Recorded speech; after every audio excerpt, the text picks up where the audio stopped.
It's Wednesday night. Do you know where your kids are? Do you know where your children are? Off the rails. We're off the rails once again. Is that what it's called? Off the rails? Off the rails. Off the rails. Off the rails. Danielle in studio with us this week. We missed you last week. I know we probably didn't say it on the air, but we were thinking it the entire time. You're such a liar. How are you doing this night? You Wednesday vixen, you I'm doing well. Much better than last week. doing much better than last week. Yes. Man, it's gotta suck to be allergic to stuff. It does. It does suck. And with us is hey, let me ask you a question. Can we still get to call you Libertarian Greg though? Yeah. Okay. All right. So Libertarian Greg. I actually thought about that this week. I'm like, so are you like NPA Greg or like like Independent Greg. fuck you all Greg? Fuck a bunch of you bitches, Greg. Oh, we're messing up the names. We're messing up the names. Hold on. We're getting off the rails here. We're getting off the rails. I'm demerit. I have the demerit sheet back out. Demerit. And I am now giving Danielle a demerit just because she missed last week's show. She was absent. So she gets two demerits for that. I don't think that's fair at all. It's probably not, but that's okay. The demerits don't mean a damn thing anyway, do they? I guess not. So his name is Libertarian Greg, also known as Knobs, also known as Snoochie Boochies, also known as Tiger, and we don't have yet a new nickname for this week. Greg Bowen, good morning, sir. Or good afternoon. Or good evening. I don't care. It's morning somewhere in this planet, so... And we are streaming live across the internet. Exactly. So like somebody like in... I actually think the Philippines might even be at that time right now. Good morning, Philippines. I'm thinking that they are. What a great movie that was, by the way. Good morning, Vietnam. Could you Didn't we talk about that last week? Week before. Week before? I think it was week before. I think it was first week we're doing anything. So not that we're even promoting this thing to try to actually get people on board, but I know. That's okay. This We're week doing was such my. a great You know thing. what it was. This week was my bad, and the reason is because, like, we had a meeting tonight that we had to go to. Yes. And then after that, I had to come home, and then I had another conference call. 6 minutes ago, you were still on the conference call. So. Yeah, well, not a conference call. It was a Skype session actually. Right. So it was a Skype session with I'll leave the names Yeah, no. without for Not- now, not but important. just trying to work on different stuff and trying to make sure you keep keep options open. Which is good stuff, by the way. Stuff we'll end up talking about on the show here eventually once everything is all ironed out, worked out, and all that stuff. So. How are you doing, Greg? Let me make sure I'm actually trying to at the same time that You're I'm trying talking. to put it out right now. I'm trying to put it out at the same time. Now that we're broadcasting, let's go ahead and promote this show. We are live, everybody. Come join us. But here's the problem. And is, by the like, way, if you would like to call the program, the Refresh Telecom studio line is 1-800-525-4032. God, you're on top of stuff, aren't you? You're just on top of stuff. It's great. well, 'cause That's didn't what you have, got me like, here for. 17 meetings before this. Just this. Yeah, I guess that is true. By the way, I am in entirely way too many meetings. Just for the record. But all of them are actually again, both tonight were both important for Right. different reasons, but they were both very important. So you have to, you got to meet down. You got to sit down. You got to talk to people. As long as you just come up with a good plan and work the plan moving forward, it works well. And given today's uncertainty when it comes to things in the world, is that the one thing that you better make sure that you are is prepared. Let me just say that first and foremost, is that you better make sure you're prepared. And you better make sure that you're looking for not only, 6 months down the road, but 5 years down the road, because you don't know what's going to happen. I mean, Look, we are in strange times, aren't we? Yes, definitely we are. Absolutely. And so, given those strange times, you have to make sure that you're out there, looking around, making sure things are getting done. Did you put it on Liberty Underground too? That's what I'm trying to do right now. I'm not making a new Facebook page for Off the Rails, by the way. I'm just not going to do it. Oh, so. you have. I have hit my limit Wait a on minute. Facebook page. You have a Facebook page. Like, you will think of a name and create a Facebook page for it just because you've thought of the name, and you're not going to do a Facebook page for an actual show that we're actually doing?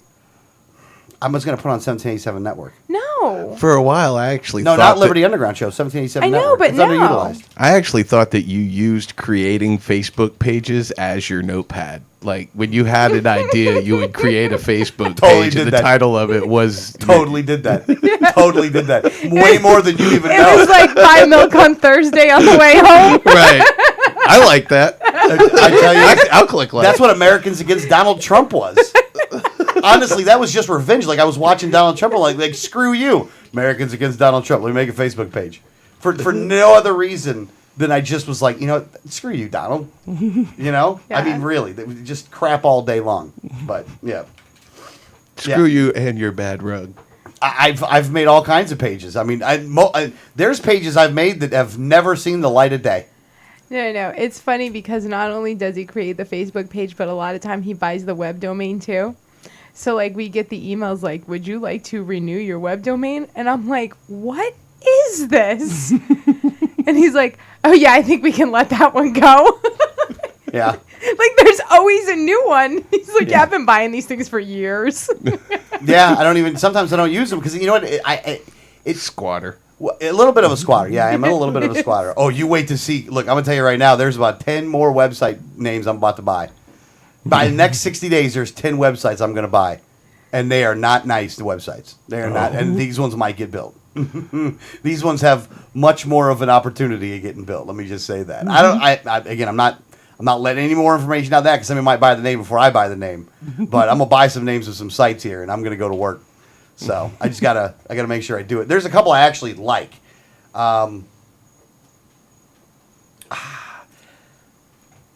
So there's a lot of different reasons to buy websites, and I think one of my biggest problems always has been content, though. Like, you try to get a lot of content on the site. Like 1787 Network, we're always trying to get content on the site, but we don't. There's one steady Eddie now, and then everybody else has kind of dropped off. At least when it comes to writing articles and stuff, there's one steady Eddie. So you got to go find some good sources to go buy or to go, get information from.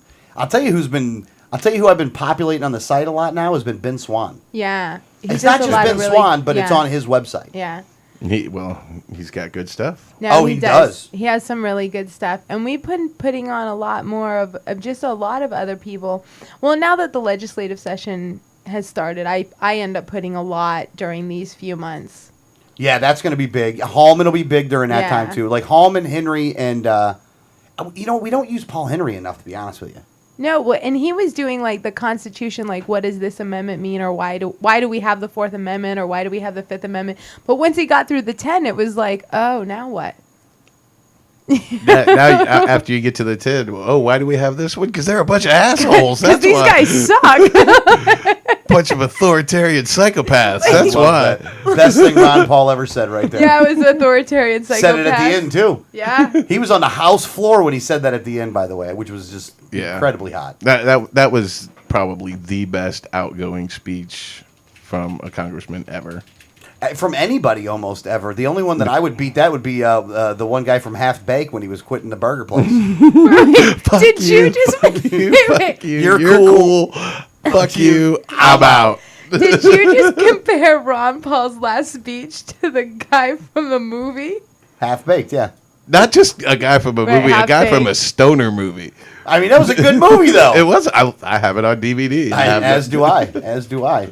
It's a great movie. I love that movie. Make that lazy ass the guy on the couch get it, yo.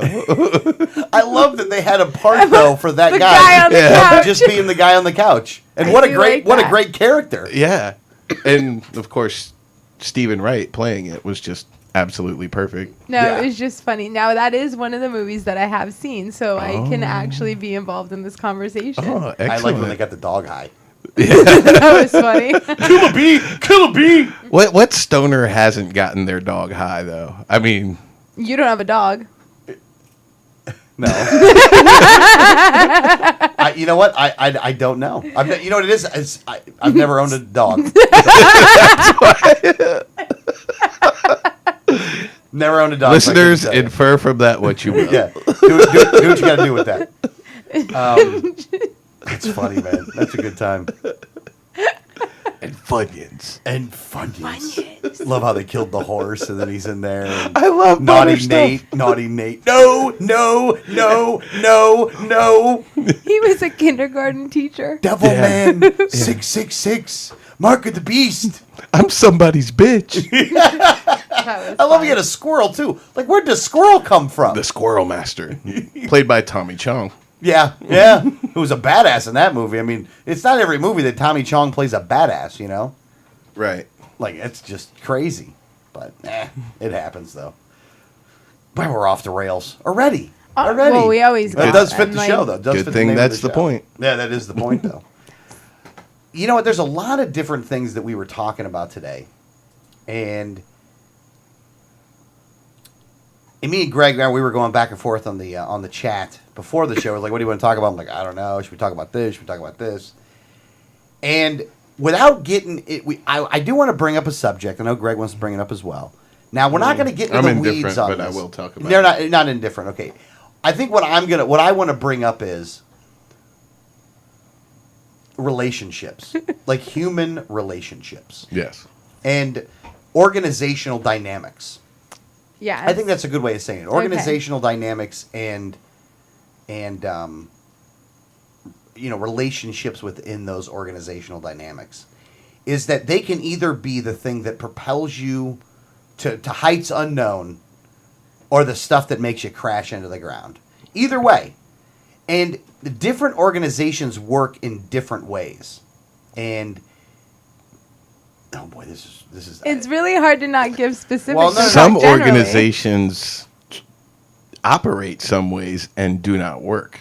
Well, here's the thing. You got to Yeah, remember that's this, true. though. Well, you got to remember this, though, is that there is some organizations that are, while they are voluntary organizations, these rules in which those organizations are actually governed by make it hard to be able to, let's say if you wanted to, if you didn't want to work with somebody, it's almost impossible in some organizations to be able to do that because the way that the rules are set up, they have to be set up in a certain way. Because if you change the rules and you make it to where you could just throw people out or whatever, those rules can be used against you at a later time frame. And you would, if you're in charge of an organization or if you're responsible for an organization, the one thing that you want to make sure that you do. Now, this is not what the Democrats and Republicans do, mind you. This is what, Right. and we're talking about politics here. So this is what the libertarians do. You have to set the rules up in a way, especially if you're a protector of the rules and you're a principled person, that you have to allow for some things to be able to happen, even if they're bad, because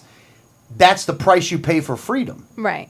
Like, the price you pay to have a principled organization is that if somebody wants to be a troublemaker, well, then they have the loopholes to be able to do it. Like, they can do that stuff because there's nothing you can do to them. Well, one person doesn't have the power. If you're really trying to make an organization where it can't be corrupted, like you can't have one person just dictating to everything, you have to set up the rules that way. But that also means if you have one person that's creating havoc, you've set up the rules to where you're limited on what you can do with that. Yeah, absolutely. Chime in. Go ahead. Chime in. Chime in if you're looking to. You don't have to if you don't want to. It's completely up to you. So, sometimes you have to be able to make sure the rules account for the fact that there will be people whose only goal is to be disruptive. If their voice is not the one that's being heard, that other people who are working are having what they're done subverted because they're working against you. Yeah. And I think that there are clearly times where people just need to be shown the door, Right. unfortunately. And we have to have the respect for ourselves and for the other people that we work with to make sure that when people are being disruptive and causing problems and preventing us from being able to move forward, that we can show these people the door. I think that, and we're all libertarians. That doesn't surprise anyone. Well, most of us in here are. You mean libertarians argue? But I think that sometimes libertarians in general get so stuck in the idea of freedom, and especially when it's freedom of speech and things like that, like they forget that the other side of what we believe in is that those actions come with responsibilities, and those actions also come with consequences. And I think sometimes we get so focused on, well, we can't do anything about that because that's free speech. So that person can, verbally abuse people, and we can't do anything because they're just expressing their opinion. And we lose the point of the responsibility. We lose the other end. That, everybody does have, and I actually said this today, everybody does have absolute freedom of speech. But that means you also have absolute consequences for your actions and consequences for your words. And you have to understand that and be willing to take the consequences and responsibility for what you said. And I think sometimes we get short-sighted in that, and we so focus on the freedom aspect that we don't remember that there still has to be consequences. It's another reason that you actually also need, in any organization that is set up like this, is that you want strong leaders, and you need a lot of them. Yes. And the reason you need a lot of strong leaders is that you have to be able to self-manage, and if there isn't the ability to be able to self-manage, then you have to have enough strong leaders that will do the self-manage, that will as an organization will do the managing, when it's required. And that is, look, it'd be easier if you just set the rules up in a way in which you could just do whatever you throw anybody out you wanted to throw out, and you're benevolent, and you can think that and go, well, I'm benevolent, so I'm not going to break those rules, or I'm not going to abuse those rules. But if you're a steward of the office and a steward of the position, then you cannot think in those terms, because if you set something up wrong and you give it to the next person, because it's not your seat, you're just a steward there.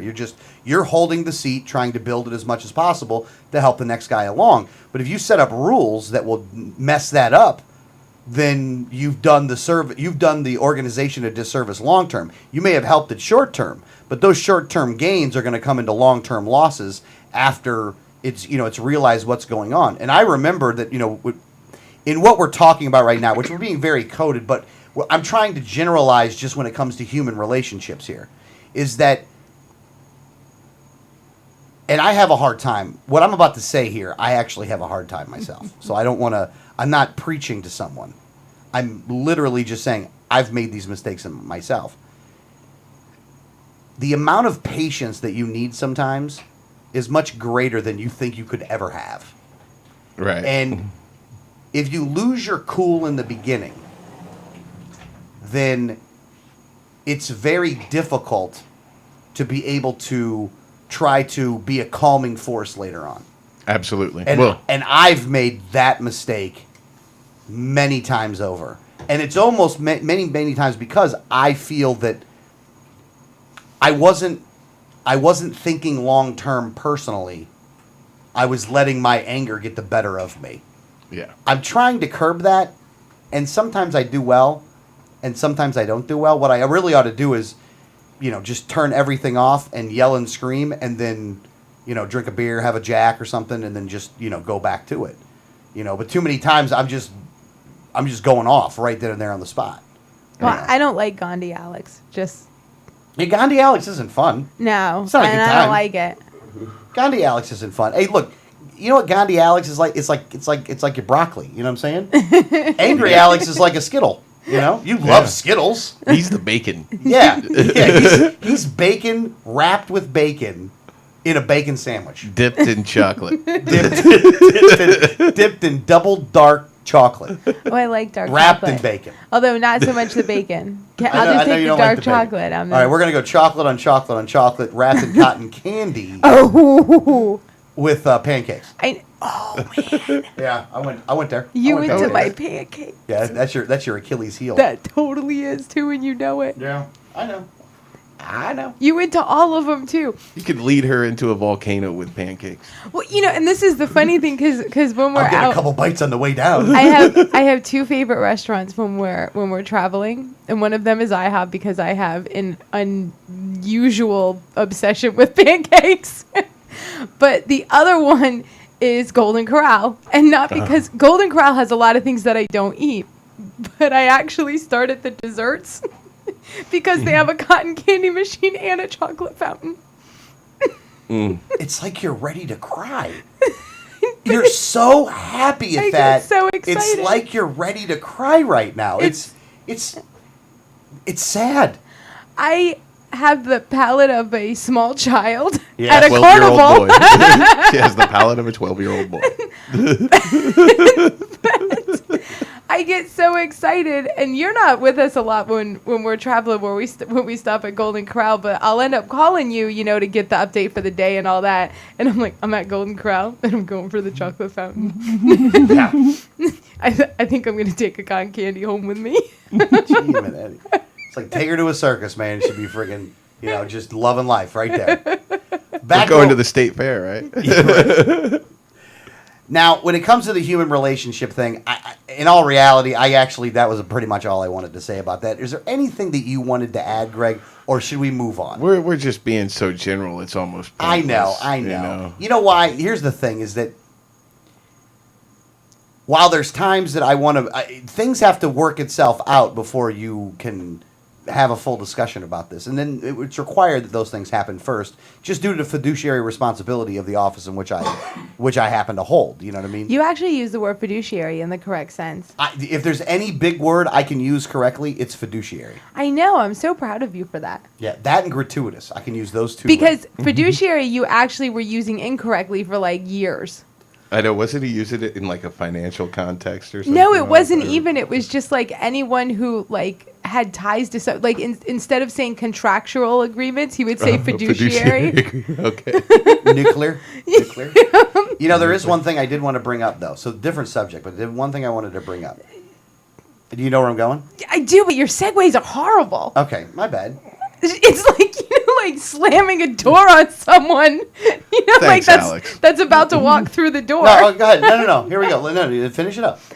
I had nothing else to say, but it was just when you're talking to someone and you're going with them, and then they walk out the door, and then you're still talking. They just shut the door, and then you're like, wait, what just happened?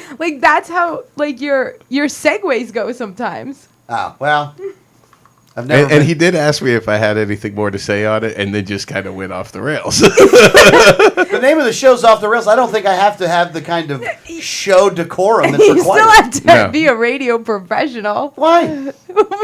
I guess you don't, but I mean, good radio It would is be good off radio. the rails with a radio professional, and I'm faking it. No, off the rails because this shit's off the rails. Because we ain't gonna subscribe. We're not playing by your rules, Mister. I like to go to different segments properly, or I'm gonna just use words correctly and shit, or I'm not gonna smoke in the studio. Gosh, you're such a libertarian.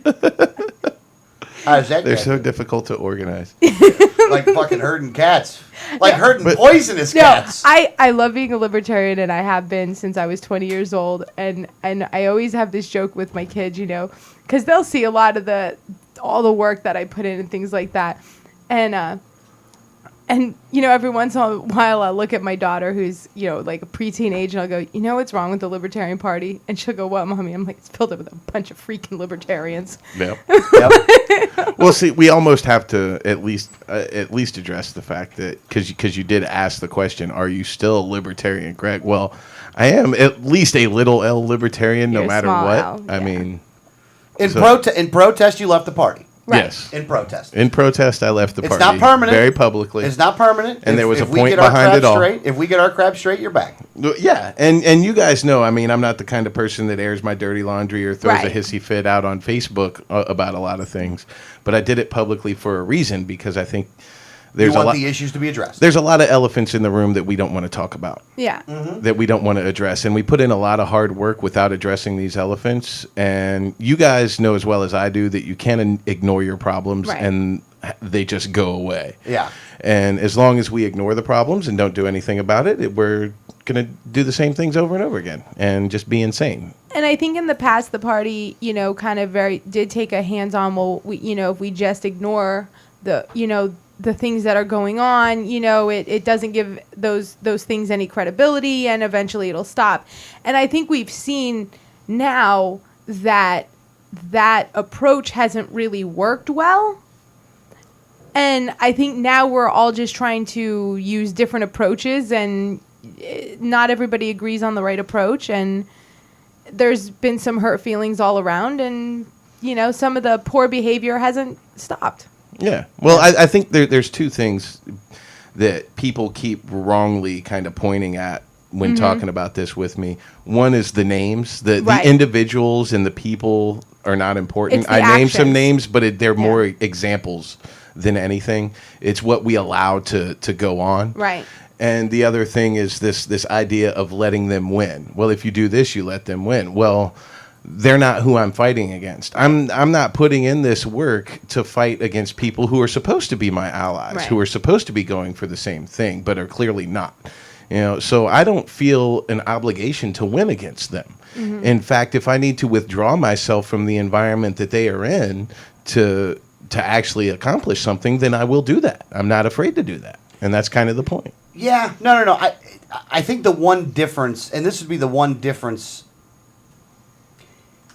do you need a vehicle to enact the kind of change that we're all looking for? And there's arguments on both sides. I'm not going to say one is right and the other one is wrong, because I think that you can still have a vehicle without necessarily having the vehicle that we're choosing right now. However, you're right, though. There is that, there's a pride factor that comes into play.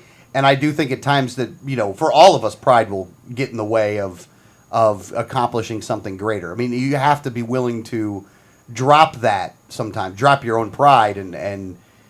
But in all reality, I've actually attempted to do that and, still didn't get the results I was looking for just yet. But, we'll see what happens after the, next 60 days. And within the next 60 days, maybe things will work out. But the one thing I will say is, the one thing, in my opinion, in watching, in being involved in the Libertarian Party, and again, I haven't been actively involved in the Libertarian Party for a long time. I've only been doing it for, I'm going to go 4 years now. Right. Actively involved in the party. I was registered Libertarian before that. And a kind of funny story, and I was talking with Adrian about this too, is that, I remember when I was registered Libertarian before, I wasn't really ever contacted by the party. You know what I mean? Like, they never reached out to me when I was just a registered Libertarian, And so what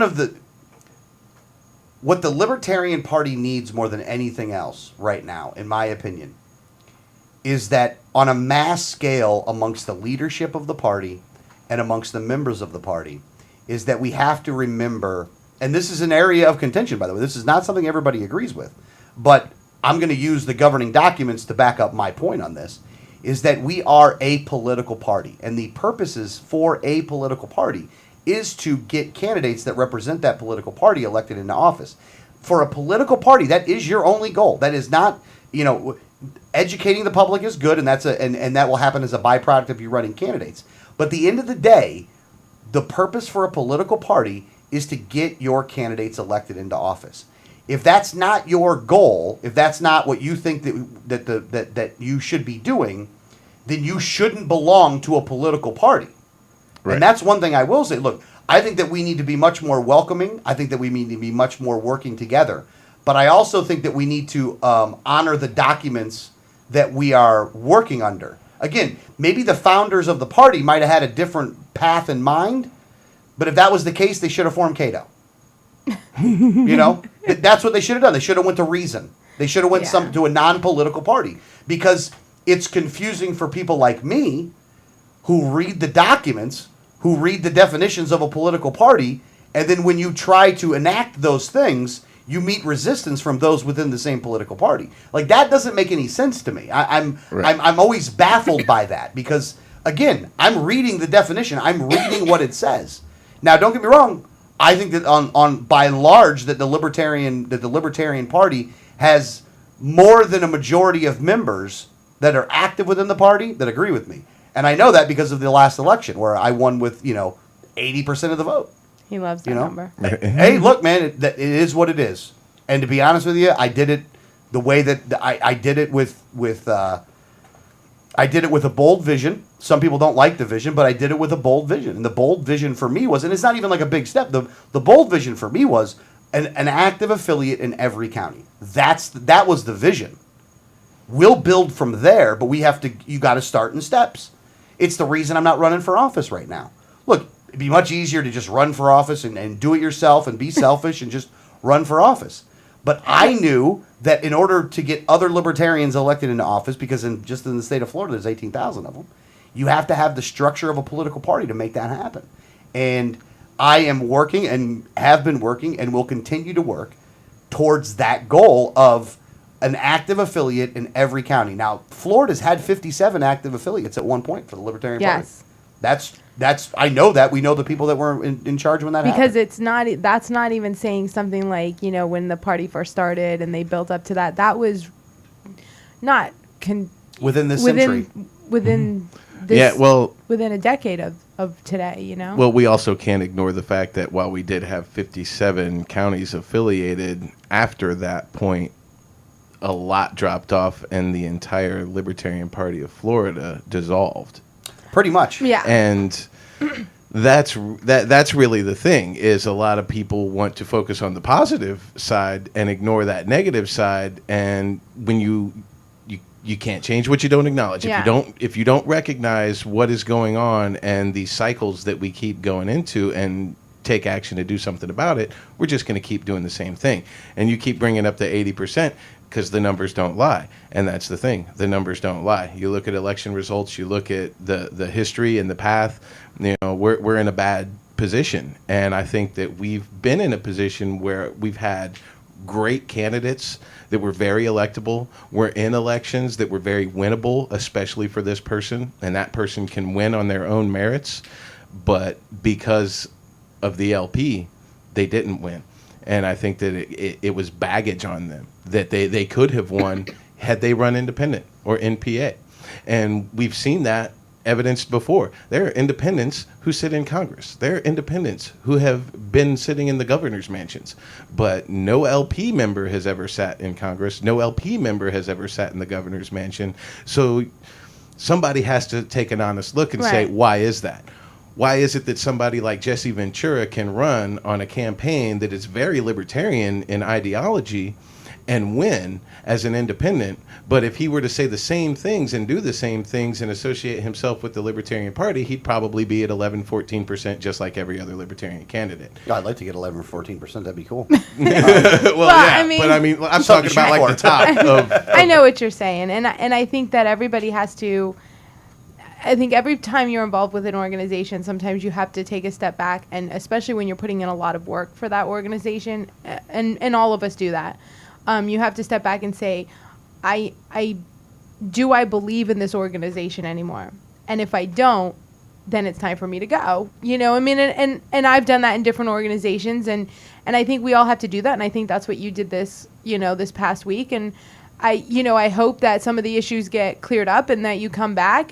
But I completely respect your decision to do it, because I understand that, having to look and say, if I'm putting in this much work, am I putting in this much work for something I believe in anymore? And if I don't feel like I believe in that organization, not that I don't believe what they stand for, but I don't believe in what they mean right now, then yeah, it's time to go. There's something else about this. When you go back to like the 57 affiliates, it's not just internal struggles that are part of this problem. At that by the way. point, yeah. Because I actually went and talked to, I went to the Division of Elections website. Yeah. I went back to the people that were running for office, like when they had 200 candidates, and I started calling them, and I started talking to them, and I started finding out some stuff that I did not know. Not just about internal struggles. I kind of knew all that stuff. But I found out some other stuff that was pretty amazing stuff. There was a candidate that was running for office in the Orlando area.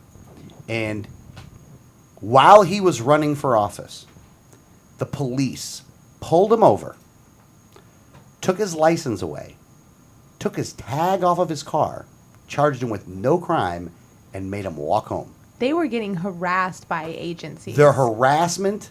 that you think we're being harassed now? Nothing compared to the harassment that was going on back in the day. I don't feel like I'm being harassed. I actually feel like they're dealing with me with kid gloves. Oh no, that's what it has turned into. You got to remember too is that the reason that libertarianism itself is actually growing at the rate that it's growing right now, like the idea, let's not talk about the political party, even though the political party is growing too, but the ideology is growing, and it's growing because you're seeing that finally all this stuff that people that were called crazy were actually warning people about is actually coming to fruition. Like, you're actually seeing it happening at a much quicker rate. Like, you know, they were turning the stove up only a little bit at a time, They might have, you know, where I think Obama might have made a mistake at was that he turned it up too much. Well, and the GOP fell in line with it. So he turned it up too much at one time, and then the other side that was supposed to be the, you know, the other side of the coin said, well, we can't really fight him. Yeah. Well, I think 9/11 was an accelerator that kind of put things into a gear that they weren't ready for. Because, you know, as we all know, the Patriot Act was written before 9/11. Oh, it was already on paper. So it's not like they didn't have a plan already. Right. It's not like we're going through things that were unforeseen. It's just, I think we're going at a much faster pace than they were really planning on. And it's backfiring because people are realizing it when it goes that fast. Yeah. Well, that's true. And another thing that I think has helped tremendously is the internet.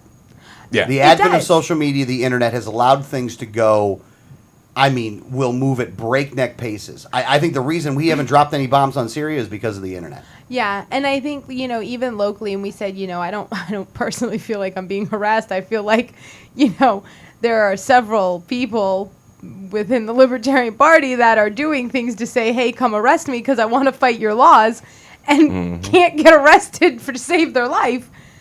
And I think that's because of the internet and things like that, but also we finally they kind of ramped things up so much that so many people got pissed off and said, no, I'm not going to do this anymore. And I'm going to fight you head on. And, you know, and that means, you know, maybe getting arrested and fighting their laws in court and things like that. And then the people, you know, normally when you'd hear someone that was, you know, civil disobedience but breaking laws, everybody around would go, well, you know, you really shouldn't break the law. You know, I understand civil disobedience, you know, do a protest, but you shouldn't break the law.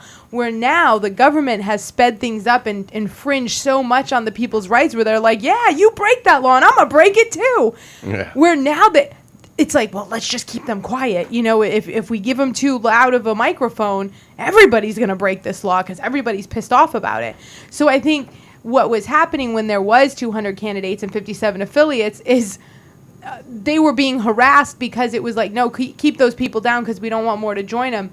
Now it's, listen, don't give those people a microphone because if we start to harass them now, that it's going to be all over the internet and more people are going to join them. Yeah. Yeah, and look, as much as people get frustrated at times when it comes to internal struggle, when you go out and talk to the unconverted, you have a whole different outlook on life. Like, you really, really do. Like, when you go out and talk to people that are not part of the party and to see the embracing. Look, when I was going out to Tea Party groups in the beginning, I was not necessarily welcomed. Well, You're welcome now. I mean, no. In a lot of places, we are not me personally, but we're becoming more welcome. No. Definitely. I thought you meant within the Libertarian Party. see, here's the No, thing. every group. I'd hate to do it. Every county affiliate that I have been to, and every organization that I have been to, I have met nothing but overwhelmingly positive response. right. No, I know. I was making a joke. Oh, my bad. I think That's a there's demerit for bad time jokes. there's more No, to I think it's a demerit for you for not understanding the joke and trying to turn it into something serious. Yeah. I'll demerit myself for that. Okay. I'm going to demerit Greg too, though, because he didn't get to his point quick enough. Thank you. It's more than just internal struggle because it's one thing for people to have different ideas on how things should go down, and that's fine. I don't have a problem with that. Right. You know, and talk about it civilly and work it out. That's one thing. It's when you are actively working to bring things down, That's to an make issue. things crumble, to hinder the work of other people. That's the problem. I don't have a problem with people with different ideas on things. I have a problem with people who think that, you know, because you disagree with me, I'm going to shut this whole thing down. Yeah. Yeah, no, well, that's... And unfortunately, we've got ourselves in the position where that can happen because Well, we yeah. cannot properly govern ourselves, which comes back to another elephant in the room, which causes our problems and our low numbers in the polls is because with very public strife like we have not just here in Florida, we see it in other All state over, affiliates. yeah. Oh, yeah. We've seen it This in the is not a past. We see it Florida-only right problem. now. Yeah. People see that and they think these people can't even govern themselves. Right. They can't even figure it out enough to get their own shit together. Why would I put them in the governor's mansion? Why would I put them in charge of our legislature? You know, I mean, these guys seem to be wanting to experiment anyway, and they can't even figure it out within their party. You know, it's a bad look for us, and it reflects poorly on our ability to lead people when we can't even lead ourselves out of a hole. Well, no, that's a fair. I'm not saying it's not a fair point, by the way, because it is a fair point. I think you do have to get your house in order before you are more concerned with somebody else's house, which is why I'm working to make sure that we get our house in order. Yeah. But getting your house in order is actually a multifaceted approach. What you're talking about when it comes to problems like that is one of the major, like you said, elephants in the room. The other one does come down to structure, organization, and a lot of these things are all byproducts of each other, and also attitude. And look, I hate using a Rumsfeld quote here, but I use this Rumsfeld don't quote do all it. the time. You're going into battle with the people that are there with you, the ones you already have. You can't go within the army you want to have. You got to go into battle with the people you got. Yeah. That needs to change, and you need to have an influx of people within the Libertarian Party and in leadership, for that matter, that are much more professional is a word I would use, but I mean I would equate it to myself as well. I think you got to have the right kind of attitude, the right kind of can-do attitude. But if you do that, then the sky's the limit. I mean, it really is. I mean, anything can happen at that point, but you have to get there, though, and that is a monumentally tougher challenge than I even thought it was going to be before I took the job as I vice think you chair. just insulted us. What was that? Well, you just said, that we need an influx of people who can be in the leadership that are more professional than what we currently have. I don't know if you know this, but we're the current leadership. Yeah, you are the vice chair and she is the treasurer. No. so- Let me say this. I know what he's getting at, but I do want to bust his balls over. Right. No. I think you even need more professional people than me. I wouldn't necessarily disagree with that. Now, think about it like this too, though: is you need leadership in every county in the state of Florida too. Look, we got a lot of gaps. I mean, you got to fill them gaps up. Well, you got to fill them up with the right people. What we need are the true libertarian leaders, the true leaders to step up and be leaders. And a common thread amongst libertarians in the way they think, I mean, I know I've thought it, I've heard it from tons of other libertarians, is the guy who wants the job is rarely the guy who deserves the job and is going to do it well. And we often get a lot of guys who want the job, who want to have the control, and they don't do it well. And then the people who probably would do a really good job at leading are holding themselves back, saying, I don't want the job, so they don't get the job. Well, And- let me just say this.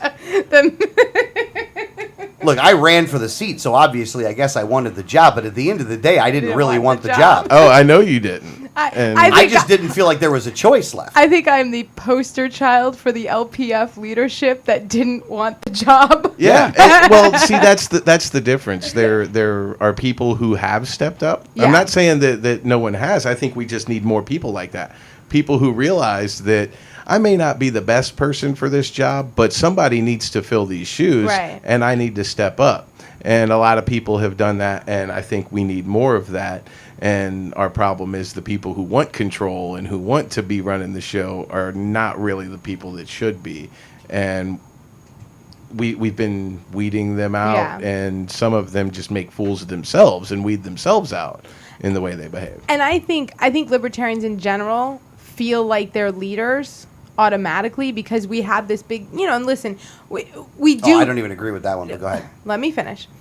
I think that, because you do have this, like overwhelming sense of the individual where, you don't conform to the norm and you do kind of, take a personal leadership kind of stance in your life and the way you live your life, that I think sometimes we fall into the trap of we have too many chiefs and not enough Indians because we have some people that really shouldn't be chiefs, but they don't recognize that. Mm-hmm.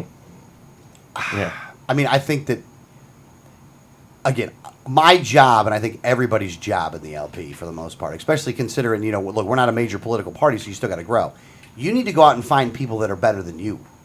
Yeah. You need to go find people that are more talented, more qualified than you are, and you need to prop those people up, and you need to get out of their way. You need to get out of the way, give them positions, or not give them positions, but have them get elected into positions, and then they need to be the ones that step up. Look, I think that this party will grow to a certain point with people like me in charge, and it will grow even better with better people.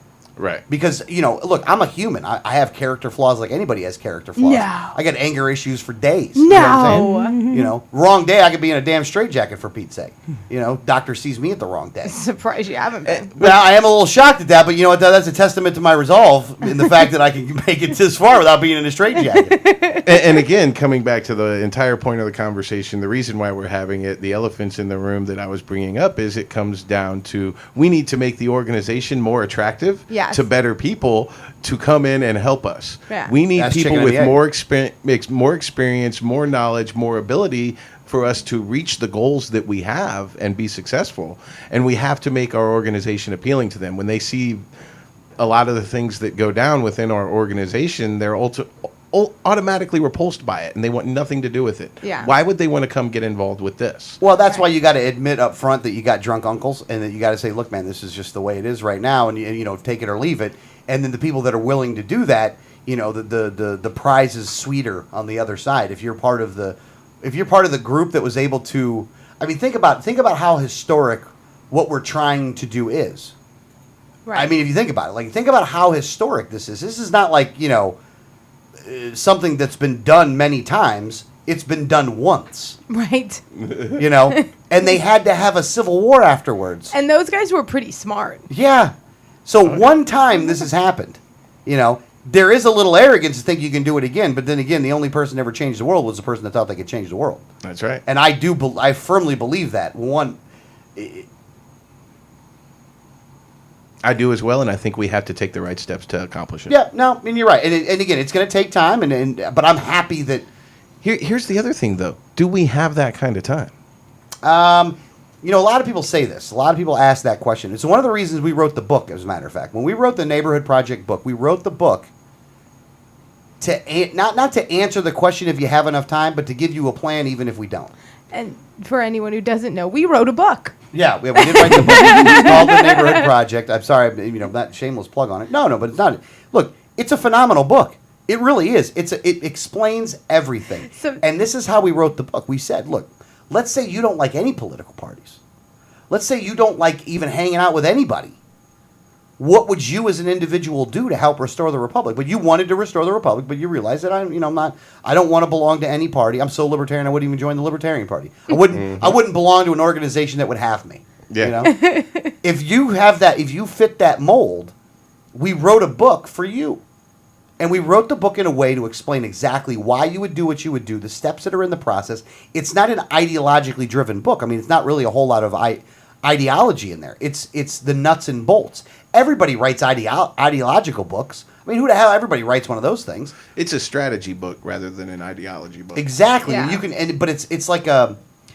You ever watch old interviews of Bruce Lee? Oh, I love Bruce Lee. Okay, then you'll know what I'm talking about. You remember the one where he said, "Be like water"? Yes. There's a cup. Water fits within the cup. We made the book with that in mind. Be like water.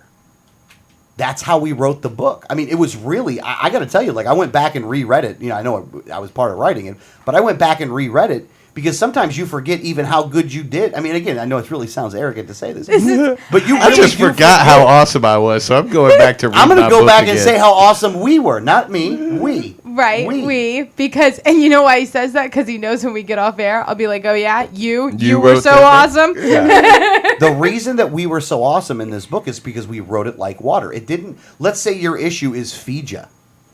Let's say your issue is red light cameras. Let's say your issue is Real ID.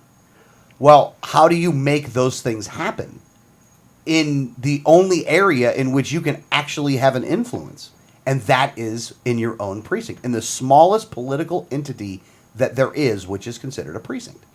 Not to go on that. You're way off the rails. Well, You went into the so book. So I guess and I'm going to take one of my demerit points back because No, I was you don't able get to to take one off. Well, how you think? It's called off the rails, man. So we were off the rails. Demerits. You don't get to like take them I make off. the rules on the demerits.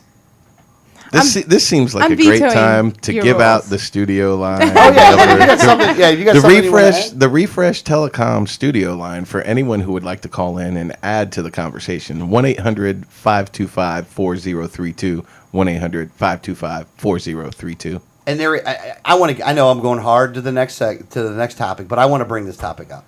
You've been I got something to say on this one. Yeah. This is really this might actually be a rant. You guys know Miss America, right? yes. The Miss America pageant. I mean, I don't know it Personally. personally. I don't know it personally, but I had her. they just had. God bless you if you have, sir. God bless you if you have. I'm kidding. But Syracuse area native Nina, You can't say that I can't name. say the last name. Devuli. Honestly. Devuli? That's all right. Devuli. She was crowned Miss America 2014. But just to show you that there's always good things and bad things when it comes to the media or social media, is that this woman is actually she's from America. She's a native, born in Syracuse. born in Syracuse, but she is an immigrant. Her parents were Indian. She's not an immigrant. Her parents I'm were sorry, immigrants. Her parents were immigrants. So She was born in America, but she was an immigrant Yeah. but she was of Indian descent, and not like American Indians, like from India. Indians. from India. You think his segues are bad? Wait till he delivers the story. Yeah.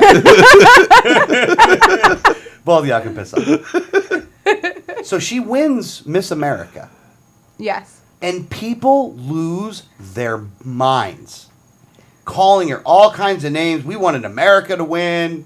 You know, like it Well, was I such love the ones- ugly speech. I love the ones, and and I say this sarcastically when I use the word love, is the ones that were, this after 9/11. Like, her family's from India. You dumbasses. Like, they're Hindu. And we're all, nobody in America has room to get uppity about lineage because we're all a bunch of mutts. We're all a bunch of immigrants that came here and, spread our seed and mixed into a bunch of different, bloodlines. And immigrants are an integral part of America. And I think that it's only fair that the child of an immigrant has every right to win Miss America as someone who's been here for generations. Yeah, I mean, listen, unless you have a governmental privilege to own a casino, you are an immigrant. Yeah, yeah, because you're an American Indian, you get casinos now. Right. But that's because we killed like 90% of you on the Right. way in and took all your land and. If you cannot legally own a casino, you have no room to talk. Yeah. Now the descendants of those Indians though are living life on living large. Well, not all of them, because even some of the There's tribal issues. and not only just that though, but even the Indians are cutthroat against each other. Yes. Yeah. Well, all those uppity bastards can just be thankful that we didn't have a stronger immigration policy in the 1400s. The immigration policy that they would love to have now would you have prevented them from being in America. Hold on, just to give you an Indian story though. Oh no. This is funny. I know you do this know story. I'm mostly Indian, right? Oh, then Yeah. you're gonna Okay. no, you're gonna love this. This isn't a bad story. No, Okay. well, it is a bad story. Well, it is a bad story, but I didn't mean like offensive. Yeah, it's not an Okay. offensive story. Okay. In order to be recognized by the government as an Indian tribe, you have to live in the same area for 125 years. I believe that's the case. I might be a little bit off on the time frame, but you have to live. Your tribe has to be in that area for 125 years. So that's one stipulation, but there's a second stipulation. You actually have to be recognized by the other Indian tribes. So the other Indian tribes get to say whether you are officially recognized as an Indian tribe. I love every time the phone rings and everybody looks shocked. Yeah. Yeah. What is that noise? That means someone's listening. Imagine that. What do we He do must- with that? He must like the person on the I know, phone. So, he's all like, "Hey, what's up?" do we need Charco the chicken music? I'm going to transfer you onto the show. Oh, we're gonna get transferred. Should we do the golf? Should we do this thing with Greg where he's transferring? Do you think he's gonna get it done, or do you think he's gonna hang up on I him? don't know. I got The 75%. He makes it. last time he hung up on someone. Last time he did hung up on somebody, and we're talking to him, and he's smiling, and he's moving around. And he Yeah. wasn't sure. He didn't even know somebody was gonna be calling. And it's someone that he likes too. And you see when the phone rang, he was shocked. It was like, yeah. "What? Oh crap. What is that?" So What do we do with there's that a sound? But let me finish the Indian story. There's a tribe up in North Florida who's trying to get recognized as an official Indian tribe, and the Seminoles are trying to stop it. And the reason why is they don't want You to mean like the football team? No, not like the football team, like the Seminole Indians. They don't want a they don't want a competing casino in the Panhandle. Right. That's why they're not doing it. Actually, that was from a guy that was a complete status, and I'm not saying that as a pejorative. He's the only guy that ever took the Nolan chart that was at the bottom of the chart. Like when we say tip of the spear, And it was the honest. exact. He was honest, and I'm like, "Are you sure this is what you meant?" Oh yeah, oh yeah. The government should definitely, censor speech. Like, you're an Indian, dude. Are you sure? Do you remember what happened the last time the government had all that control? Your people didn't do so well. Yeah, you guys kind of got screwed in that process, man. All right, let's go to the refresh telephone lines. Caller, you are on the air. Go ahead, please. Hey guys, this is Karina. Oh, hey, Hi, Karina. I just wanted to tell you that I like this time much better than Friday morning. No, I appreciate that. We have a little more fun on And- Wednesday nights. Yeah, well, and I do want to give a shout out, if it's okay, to a couple of upcoming events. Yeah, go ahead, give an event calendar. Hold on. We got to do something official here for this. Upcoming now, Karina Morrison with the events calendar. Go ahead, Karina. That was the worst official sound ever. It was off the rails, man. What do you want from me? So, go ahead, Karina. Okay, cool. Well, I want to encourage everybody to come out to the Libertarian Party of Pinellas meeting this month. It's September 26th. It starts at 6 p.m., and we're going to have homemade beef stew, and we've got a national speaker that's going to be speaking about Common Core state standards. Her name's Dr. Ephraim, and she's a friend of mine, so we want to fill the place up. Yeah, absolutely. And then I want to encourage everybody to go down to downtown St. Pete on October 12th for the March Against Monsanto, because those kids are really working it. They're doing a great job. What time does that start, Karina? Starts at noon, and it's going to be at the courthouse steps. I mean, at the St. Pete. What's that building called? If you search March Against Monsanto St. Pete on Facebook, you'll find the group. Drive around St. Pete till you see a crowd. Yeah, you'll be there. Look for a bunch of people angry about food. There's going to be a huge crowd. In May, they had over 1,000 people there, and it was a total media blockout. But this time, they're actually talking to Bay News 9 and a couple of people they've got some balls, and they're going to show up. Nice, very nice, very nice. Now, one other thing though, you said the first event was the Hillsborough County Libertarian Party. What is the Pinellas. Pinellas County Libertarian Party? What was the date of that again? That's September 26th at 6 p.m., and it's going to be at the Daytech Center. It's right next to Quaker Steak and Lube. Yeah, we're right behind Quaker Steak and Lube at the Daytech Center On 49th Street. on 49th Street, like the corner of 49th Street and US 19. Yeah. Yeah, we've done a huge press event and press media. We've got it everywhere, so we're hoping to get a good. I mean, it's not just for libertarians; it's for everybody. I mean, this is our kids. Well, yeah, and if you're worried about Common education. Yeah, and if you're worried about Common Core and you want and look, here's the thing. Let's say you like Common Core. Let's say you think Common Core is a cool thing. Like it's Common Core is like cookies. It's with a C. Cookies with a C. It's got to be good. So Chocolate chip cookies, Common Core curriculum. Oh my goodness! boy. That's 3 C's. I hope they have the extra What? chunky ones. What? Cookies are good. But if you have legitimate questions and you want to know more information, or if you want to expand what you know on Common Core, I think that it is Karen Ephraim, right? Ephraim.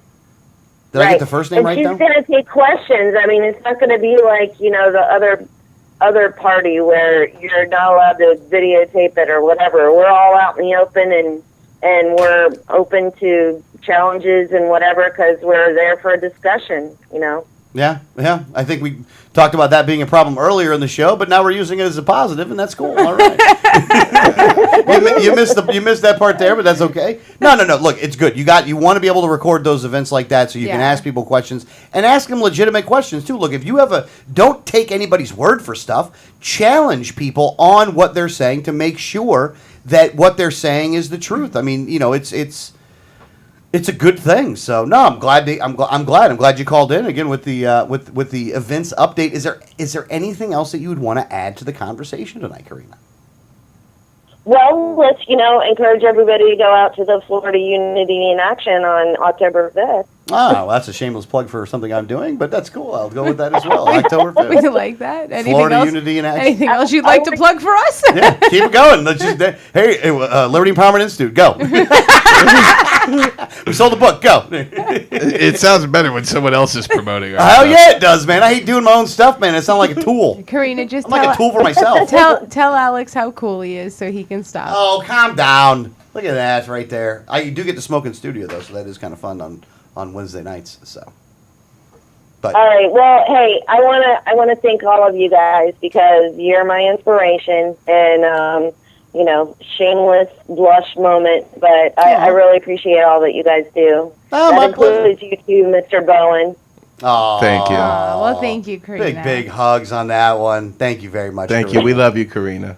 All right, no, I gotta get back to this Miss America thing though.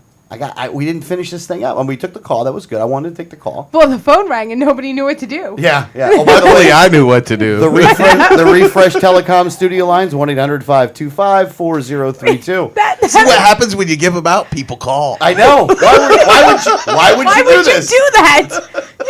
The funny thing is, everybody's face when the phone rang, like, what the hell is that sound? What's going on here? Is that like an alarm going off? Yeah. Who didn't turn their phone off? It was so funny to see all of our faces look at each other like, what was that? That's the phone. That's someone else getting into the conversation. All right, so the Miss America thing, this Nina woman, people lost their minds and just said some of the most hateful and very most, ugly things. and most ignorant things. Like, again, like she's a terrorist, the Taliban one. She's from India. Like, Well, none of no, those she's guys- from Syracuse. Well, she's from Syracuse. She's from Syracuse. Her parent, but she's from Indian descent. It has nothing to do with one. Has nothing to do with the other. Like, are you that ignorant of the world that if you're not from America, then you're a tourist? Like, is that the deal? If that's the case, Yeah. then that's horrible. Well, they called her Arab. Yeah, Arab. They kept calling her Arab all the India time. is not an Arab nation. No. So I think They've had terrorist attacks too. Yeah, I think Mumbai.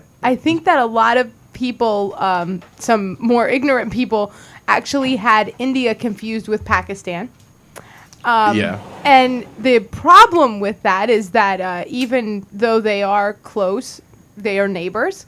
Pakistan and India don't really like each other. They have pretty much always been at war with each other historically. Yeah, since like the beginning of time. Yeah. So it's not even like, okay, you don't like, some of the things that Pakistan has done or some bad people have come out of Pakistan. But guess what? India agrees with you. Yeah. And they've kind of been at war with them since like before you were born or your grandparents or great-grandparents or great-great-great-grandparents were born. So Since before you were an immigrant. yeah. So calm down. India is not Arab. It's not Muslim. They're Hindu. They primarily speak English. And you don't want to go to war with them because they provide all our technical support. Yeah. You will never get support for your back again. Yeah. And there's a lot of companies that actually do outsource to India, by the way. Yes. If let's say you're a small little startup company though, and you need tech, you need some of that stuff, going to India is a way in which to be able to do that. Again, look, I love buying American. I want to buy American as much as you humanly can. possible. But at the same time, if a company in America is trying to start up, and in order to do that, they have to outsource some of that stuff to another country, I don't necessarily find a problem with that. I don't. I don't either. I don't necessarily have a disagreement there, My preference, I will say this though, when it comes to, and this is probably going to sound a little ignorant on this, but when I call customer service, I do want to understand what they're saying. And a lot of times on these call centers, I do have a difficult time understanding. Yeah. And maybe they maybe need some English training over there, because it ain't like we can't do it in Indian. I don't know what to say there. You know what I'm saying? I don't know what they're going to say. And if I'm calling a company that I'm doing business with, I would think it's behoove of them to make sure that they have people that speak the same language that I speak in order to continue to do business with them. Wait. I have to say that he said behooven. Behoovin. It behoove. And then he said, if they can't speak the same language as me, honey, you can't speak that language. I got you. Touche. Is that what a horse is doing when he's running? He behoovin. He behoove. It's a horse rap. Have you ever heard that horse rap? He behooving.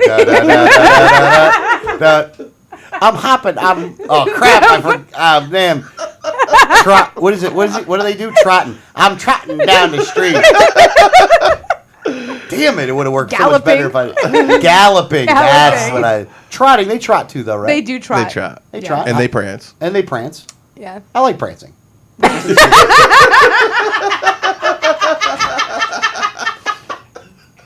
Don't make fun of prancing. Don't make fun of prancing. That's not right. That's not right at all. That's a good time right there. I got to tell you, it's this show that actually will make, and I'm looking for it right now, is that there's one section of the Global Dispatch, or 2 or 3 sections of the Global Dispatch, Right. that work perfectly for this show, by Yeah. the way. Yeah, like weird news. Weird news. That's what Yeah, he's got weird pulled up news. right now. Yeah, weird news is. But we talked about some of this stuff. Oh, we didn't talk enough about this one though. Have you watched? Greg? Do you poop right? Sometimes left, but yeah. Okay. Do you think that you're in the right position when you do? Do you know what the right position to poop in is? I actually do, and no, I Because don't. did you sit in see the it right on Weird position. News on the Global Dispatch? No, I've actually heard this before. It's about the anatomy of the body and how we're supposed to poop, and sitting on a toilet puts us in a bad position to do that. Actually. Yeah, 90-degree position is normally what it would be, and you really should be in a 35-degree position. Yeah, we're actually designed to be squatting over a hole, not sitting on a chair. Which is why when you go to other countries, They you squat actually over a hole. squat over a hole. Mm-hmm. And it's a nice porcelain hole, mind you. It's a nice hole. It's a nice porcelain. No, I've been to other countries. Look They've at, had nice that's a porcelain nice holes. bowl to. But you're supposed to be squatting when you're. I when cannot even believe that this is like where we're going. Well, look, it's off the rails, man. I mean, do what you got to do. Come I on, like we it. need ratings. We're going to dick and fart jokes. Look, I thought it was funny though that there was we've been doing it wrong for that many years. I'm wondering what We've been doing it wrong. we've been doing it wrong. Obviously, we've been doing it wrong. This was written by Freebay Guy, man. It's a good time. That's another inside joke nobody That gets. is an inside joke well, yeah, that we get it, nobody but- will. Anyone who watches the YouTube afterwards is gonna be like, "What? Freebay Guy? What the hell's that What mean? does that mean?" Freebay? There's bays for free somewhere? That's great. But yeah, you're supposed to be sitting in a better position. I want to get a little step stool to get to this 35-degree position. Well, I actually do know a few people who do squat on their bowl, essentially, have their feet up on the front of the bowl when they go, because Now that's they can't. dangerous. Okay. Yeah. You know how dangerous that is, by the way, because you fall, dude. You're hitting porcelain with some very vital. The bathroom organs is the there. most dangerous room in your home, anyway. It is. The bathroom and then the kitchen. I mean, more people die in their bathrooms and their kitchens than any other room in their house. We have gotten a request that you please prance on camera, Alex. Oh, because you do like prancing. I don't think I could prance on camera in this room without breaking something right now, to be honest with you. It's I don't Wednesday think night. you understand the delicacy of this place, do you? Let me see. I can do this. I can't move much more than that, though. That's all I got for you. Just only this much. Prancing on camera. Ain't that fun? You didn't throw in some jazz hands for. Oh, yeah. There you go. Little jazz hands for you. Part of my guilty pleasure. That's okay. It's okay. Come. Oh, I love Culture Club, dude. I'm not even going to lie to you. I'll say it on the air, and I'll say it proud. I don't even care. Look, That was like 80s good time music, man.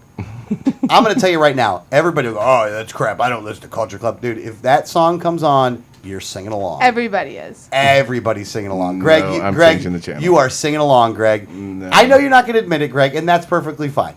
It's perfectly fine that you You're don't too admit cool it. for us. We get it. But you, I'm okay, sorry. Greg, do you have a guilty song, Greg? I mean, well, look, You know who my nobody's listening to guilty pleasure is? Okay, let's hear it. Pink. Oh, I don't find that so much of a. Well, guilty when you pleasure. like what I normally listen to, I mean, come on. I mean, Well, no, you're hard rock, man. You're Yeah, bite a head off a bat or something. I'm listening to on the way here. I was listening to Slayer, and that's Pink. When you look at my album collection, Pink and Phil Collins are the two things that I have the most of that would surprise people. I love Phil Collins too. Yeah, I like Phil Collins. Phil Collins is a good time. Yeah, And I like Pink too. I mean, I like some of that Pink's bitch can stuff. sing. Yeah, she's Yeah. she's the kind of girl that she's hot, but she'll kick your ass. Oh yeah, I'm scared of her too. which That's I the other kind of thing. like. Yeah, Yeah, that's hot. I don't mind getting my ass kicked. I don't mind that at all. I think it's a good time. I would be okay with that. I would definitely be okay with that. What else do you want to talk about? You got another topic you want to bring up, Greg? not really. Not really. Nothing. We need a fan in here. That's the only. No, that's topic true. I'm thinking about Definitely, right you now. need to have. Definitely, we need to have some fans in here. I wouldn't mind putting like one there and one there, but you got to get the ones that are quiet too, though. Even though that we had that one in here the other night, though, and it really wasn't having any problems. Oh, it's keeping me Yeah. up. The fan was keeping you Yeah, up. I could hear it. Over us? Over us. Yeah. Okay, that doesn't even make any sense. No, it was driving me nuts because it was mixing in with your voices, so it was like it was driving me nuts. Crazy. At this point, I'll take a manila folder or something. You in a manila folder? I have a good notebook here. I have a spiral bound notebook. Does that help? Here we go. That's awesome right there. That's good. Hand it over. Don't mess up the metal though. On the side, you got the spiral on the side. I always mess that up. I hate that. The binding is fragile. It is. I'm surprised I've kept it going along as long as I have. I destroy the bindings on these because I'm left-handed. Well, I'm left-handed too. I just got to write on the back side of the page all the time. Yeah. On the right side, I'll write on the right side, but I just got to be a little more careful when I do that stuff. How much does it suck to be a left-handed person in a right-handed world?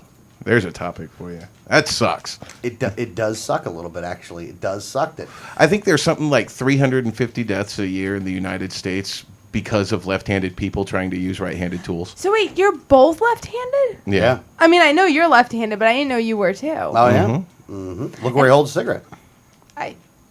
I'm on the opposite side of the table. That doesn't look odd to me. Well, it wouldn't look odd either, but mirrored. like you just gotta, you gotta think about it. Yeah, There's and I things to don't think about smoke, here. so I wouldn't know your predominant smoking hand. Like, look at the hand he smokes from. Oh, okay. Actually, I typically smoke with my offhand. It's just driving, you hold it out the window. So I'm used to holding it in my left hand because of that. Yeah, that's true. That's true. That's true. You know what? I'm gonna go to movies real quick. Have you seen? And no, I'm gonna try to keep it to where one you will know. Did you ever watch The Hunger Games? Yes. No. I actually just saw that a Oh, you couple didn't weeks watch ago. The Hunger No. Games, huh? Damn, we'll have to let you watch that movie. My wife read the books and she loved it, and then she wanted to see the movie, and we got the DVD, and it sat there unopened for like a month and a half. And we're like, we want to watch The Hunger Games, and we never did. We I finally think I watched it. like half of it at your mom's house one time, but I never even saw the whole thing. Yeah, it was a good movie. It It really was a good I- movie. I dug it. I know they talked a lot about how it was like an Agenda 21 movie, but I actually thought it was. I thought it was more of a. And again, I always get different. Like when people say they have these movies, and then they're like, "Oh, it's a trap movie or something." Like I never see that. Like I don't see the. I see what they're talking about, but I look at it from. They're struggling against tyranny, whatever kind of tyranny it was. Right. Well, I think what people's point with the Agenda 21 thing is the enclosed zones. Yes. And the way everything's separated and closed off, and people aren't free to pass from place to place, and a lot of places they can't get to at all. But I think they were showing that in a bad light, right? Like Yeah. it wasn't good. So I mean, it wasn't like it was saying Agenda 21 was good. Right. No, that's true. That's absolutely true. But I did think it was a phenomenal movie, though. You have to watch it. I mean, it really was a good movie. And my mom read all three. I didn't read the books, but my mom read all three of the books, and she's highly waiting, highly anticipating for the next one to come out. Yeah. And that's a good release. Another subject we did bring up today was release, not release, but like unplugging. from all of Oh, this stuff. we I know we talked talked about about that unplugging earlier last today. week, but like I'm talking about it in a different way for this week. And what I mean is that, look, man, I run hard. Danielle runs hard, man. You know, a lot of us run hard all the time. It's 24/7, 7 days a week, man. We're always doing something, right? You get a little bit of Right. time to sleep, and then you do that. And we still got jobs to do, so you got to commit to your 8 to 5 to doing your job. Right. So in doing that, you run really hard a lot. And that's how people normally get burnt out, is because of that. Now, we've gone, I think I've outlasted many people when it comes to the burnout stuff. And I know Danielle has, and I know Adrian has, and there's other people out there that have definitely been able to handle that. But eventually, you will burn out unless you Oh, yeah. start taking some time for yourself to just unplug from everything.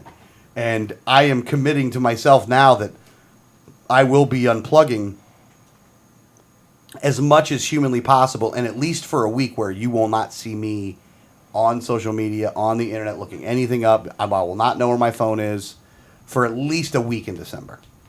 So in December, I'm definitely going to do a week, and I'm not going to set really any, like, there's not really going to be any events set up, no speaking engagements. You don't have any. Yeah, I don't. I'm not gonna, and I don't think I'm going to have any. I mean, if the only exception to that, is going to be Show.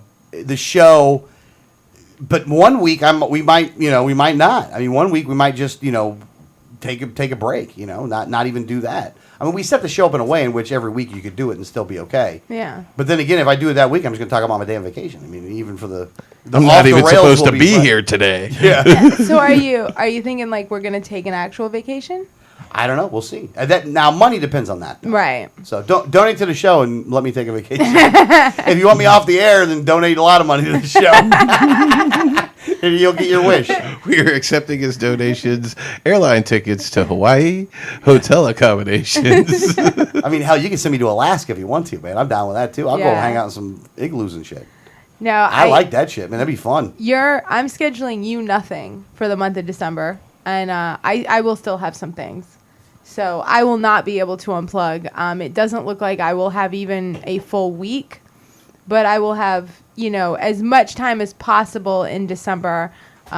We're definitely going to try to take off. Yeah.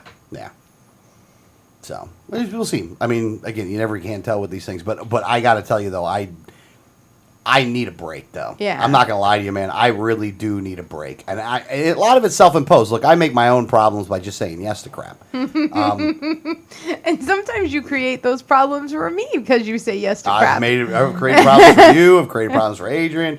I've created problems for a lot of people by just saying yes to crap. So, it happens. What can you do? But, definitely in December, I'm going to be taking at least a week off. But I'm going to minimize my schedule for the entire month. But, Yeah. other than work, and I'm still going to have to go to work. It's not like that's going to get fixed or nothing like that. Are you done by smoking, by the way? 'Cause we'll close it back up. You want to close it back up? Yeah. All right, close it back up. Open that up. So, what we're doing right now, if you don't know in the studio audience, is that, or if you're outside the studio audience, that we are closing the window and opening up the door so we can actually get some cooler air in here, because me and Greg do feel that nicotine sometimes trumps personal comfort. Yeah. But And it's because I'm we're- beyond it at that point. At this point. Now you're like, I don't even care.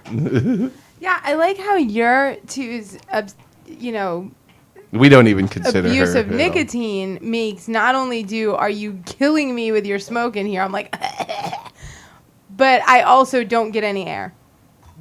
Yeah. Well, I'm sorry. I apologize. Shouldn't hang out with smokers. 2 to 1. You're screwed. We're libertarians. We do what we want. Yeah, I do what I want. I do what I want. You ain't the father. You ain't my daddy. I ran for Congress and I won. I don't want your life. That's Varsity horrible. Blues. I love that movie.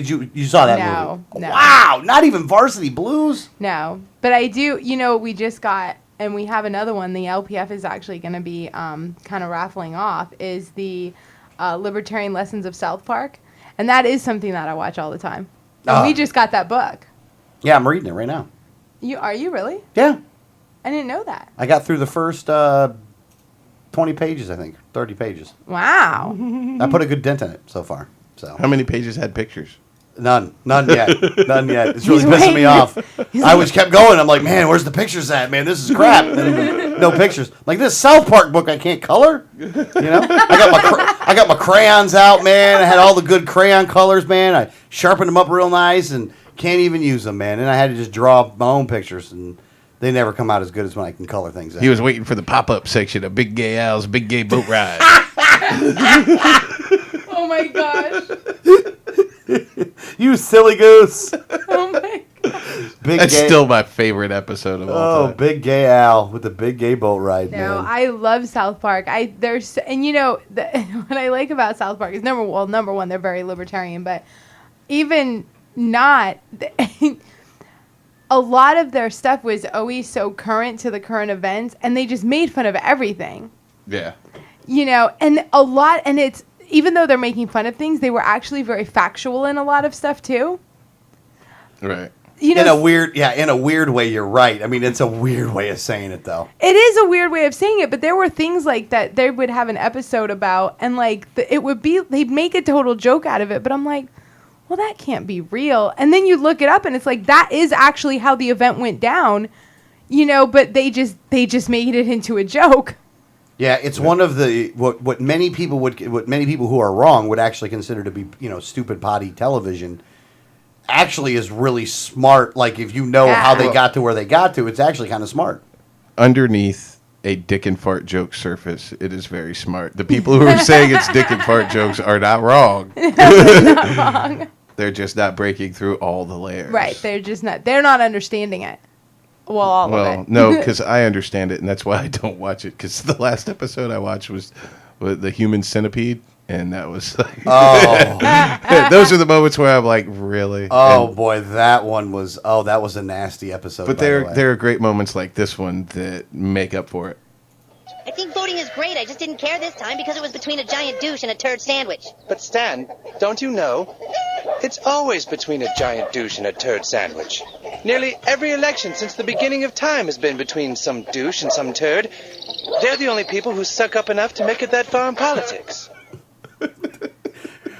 There is so much truth to that. It's not even funny. That's the funny thing is, like, when I say, like, you know, even though you want to, you know, it is a lot of potty humor, but it is kind of factual. Yeah. Yeah. I mean, that whole thing was just so true. I mean, it's always some douche and some turd. They're the only ones that suck up enough to Yeah. If the person's not a douche or a turd, more than likely they have no chance of winning. And I've said this because, you know, obviously with what we do get involved in a lot of campaigns and things like that. And, you know, every time, but I do a lot of stuff legislatively. And, you know, we always say, like, you know, when some bill passes like that, you know, redefines your cell phone as a slot machine, we're like, God, these guys are dumb. Like, they're just so stupid. And I'm like, maybe that's our problem. Maybe our candidates are just too smart. Oh, I actually think there is something to that. Yeah. We need to start bringing up some dummies, like just some dumbasses. And if we could do that, we might win some elections. Like, we have, like, our candidates can, you know, like, you know, tell you the whole, you know, economic process and, you know, quantitative easing. And they read legislation. and they can understand that you don't define a cell phone as a slot machine. And people are like, what? You know? And then you get some other guy that's like, I'm not going to raise your taxes. And everyone's like, yay. And then you say, well, how are you going to do that? Well, I'm just not gonna. Until I get in office and do. And then you get in office and they're like, man, the guy's got no plan. Now he's got to raise our taxes. Well, he kind of told you he didn't have a plan. Yeah. Yeah, I'm not going to raise your taxes. Then he gets in office and raises your taxes. Yeah. And then you're like, God, what a giant douche. Well, there you go. There you go. Yep, and the other guy was a turd, wasn't he? Yeah, he sure was. He sure enough was. Don't call people turds. That's racist. Racist against what? Against turds, actually. Look, I think if you call the politician a turd, you're actually talking shit about the turd. Yeah. You know, You've don't insulted the turd. don't denigrate an honest bodily function with a shithead in office. You know, those are necessary. Politicians many times aren't. You know, I wanted, and again, I know we're going into politics, but I did want to bring this one up though because it's something that we should bring up before Friday's show, And we'll probably bring it up again on Friday. and we will probably bring it up again on Friday. But it's Mark Schmitter. Mark Schmitter is the James Brown to Liberty Movement in Florida. James Brown. He is the hardest working man in the damn thing. He doesn't. And again, He's this ain't paying even, the cost to be the boss. This ain't even his issue. No, his it's issue not. is feed ya. And he goes out for red light cameras and gets arrested. Again, you go, what's Mark Schmitter getting arrested for? Again, he's handing out pieces of paper. Pieces of paper. And I'll- What does Mark Schmitter always get arrested? Yeah, he's always getting arrested. And you know what? Somebody asked me this question. I think it was yesterday. He's an habitual offender. Somebody asked me this question. They go, "Well, what was on the piece of paper that got him arrested?" Does And it I'm like, matter? Like the first time, it was to tell jurors that they had the right to not only judge whether a law or whether the person's guilty or innocent, but whether the law is just or unjust. And then they looked at me like I had 5 heads. Like, well, I can't believe that that's what it would be. Wait a minute. Okay. He was arrested for handing out a piece of paper. It doesn't matter what the piece of paper said. At this point, I think Mark Schmitter could be handing out the garbage pickup schedule, and they're going to arrest him. What is that, sir? Don't be handing out that garbage around here. I don't want to see that. And he deals with the police in such a nice, like, okay, I'll do it. All right, no problem. And but he will kind of hesitate and say, okay, but can you just go get the statue? And I guess that riles them all up when you ask them to actually prove know the why they're arresting you. Yep. Now, here's what happened. Check this out, though. So, red light cameras are a hot topic in the Sunshine State. Rarely do they land somebody in jail.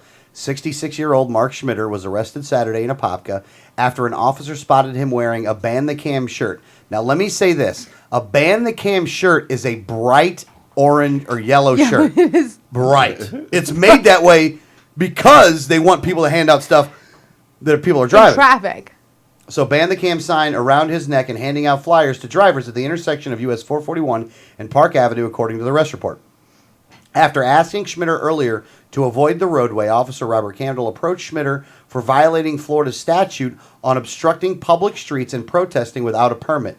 Again, protesting without a permit, it's something called the First Amendment. You should be allowed to do it. I want to know where that law is, protesting without a permit. That's obviously in the city of Apopka's laws. Because Schmitter hadn't been driving, he didn't have his license with him, smart man, but he refused to give the officer his name after several requests, according to the arrest report. Schmitter was placed under arrest, which caused other protesters across the street to heckle the arresting officer, the report said. Once at the Apopka Police Department, Schmitter still refused to give his name. God bless this man. I love him. Telling Campbell that he wanted legal counsel and asked to see the law that requires people to identify themselves during a police investigation. I then told him that if he did not provide his name, I would book him as John Doe and that he will have to sit in jail for however long it takes for the jail to identify him, Campbell wrote in his report. Schmitter eventually gave his name to a nurse at the Orange County Jail. He was charged with obstructing an officer without violence and was given a citation for obstructing public streets. The stint in jail only lasted about 11 hours, so it's 11 hours, though. But it wasn't Schmitter's first time behind bars. Schmitter made headlines in 2011 when he was found guilty of indirect criminal contempt for handing out pamphlets to potential jurors for the Casey Anthony trial and for violating free speech zones. Like, they're so brazen about it. Schmitter served 104 days in jail and was released in June. He's currently appealing his conviction. He actually spent more time in jail than that. No, he didn't. Oh, I thought he did 140. He was sentenced to 141, and he got out at 104. Okay. All right, my bad.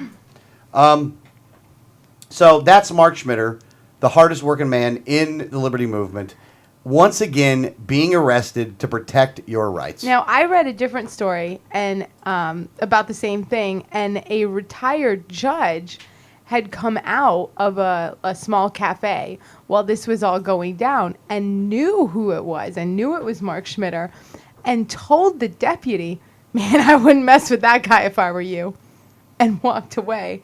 And the judge, the retired judge, had given the news article I read, he had given them the interview and told them that. He told the deputy that. Nice. So Mark's got quite a name for himself. Retired judges are like, man, I wouldn't mess with that one. Yeah. It's amazing, by the way, that, and if you ever talk to Mark Schmitter, he is a very positive, very upbeat, very dedicated person to doing this stuff. And he doesn't have to be. but just as a testament to all of us. He just is out there doing, and God bless him. I feel it is an honor to know him. I really do. That's the kind of guy that if I'm having a bad day and I think about Mark Schmitter, my day ain't so bad. Yeah. I do find it an honor to call him a friend and to have been able, to be able to work with him on things. And I mean, just what dedication. And when you tell him, you're so inspiring that you're so dedicated to a cause that you'll go to jail. And he goes, well, I don't want to go to jail. He's like, I'm not trying. It's not where I want to be. But he's like, but if that's what they want to do, that's what they want to do. I'm not going to forego my rights because they want to throw me in jail. And I always love hearing him talk, and the stories that he tells, because he tells them so matter-of-factly. Like, these are things if it happened to someone else, they'd be upset, they would be emotional, and he's just like, well, and then he took the cuffs and he put them on me and, threw me down to the ground, and, I laid there for a while, Yeah. Yeah, it is funny how he will literally just stop right where he's at, drop, and they gotta call the ambulance to have him get call an picked up. ambulance to pick him up Because of he the just rules, dropped. the That's rules the indicate if somebody's on the ground and they ain't moving, you got to call an ambulance. And they don't want somebody die, or they're not supposed to want somebody dying. But And he says it so matter-of-factly, so I was on the ground for a while, and I could hear them talking. And, like, anyone else would be like, and I was arrested just for handing out paper. And to him, it's just like a Tuesday. yeah, Because he's so often arrested. that dude got out of jail, and the next week was in front of Seminole County handing out flyers again. Yes, he was. Well, because And you know what was going on there? Zimmerman the was going George on there at the Zimmerman time. case was there. And he was there. Now, the first day, he was handing out constitutions and not FIJA brochures. And then they told him, because they tried to stop him there, and he basically said, okay, show me the statute.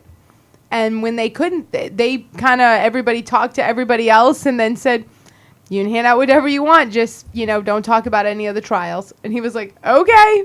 And then he went back to the FIJA brochures. Yeah. Bye-bye, boys. Have fun storming the castle. Princess Bride, for the record. Have fun storming the castle. What a great movie that was, by the way. He's only mostly dead. You haven't seen that one either, have you? You haven't seen I Princess haven't. Bride? No. One of the movie. What wrestler was in the Princess Bride for 5 points? Greg Bowen. Come on, that's I know it's Andre very the easy, Giant. so I only get in 5 points. Andre the Giant. So that's awesome. Hello. My name is Inigo Montoya. You killed my father. Prepare to die. I love that part.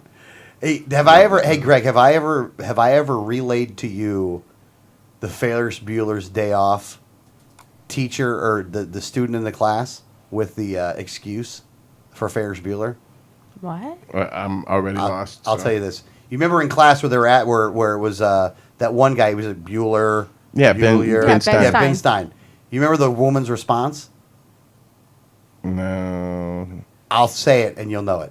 He's sick. Oh, yeah. Well, my best friend's sister's boyfriend's brother's girlfriend heard from this guy who knows his kid who's going with the girl who saw Ferris pass out at 31 Flavors last night. I guess it's pretty serious.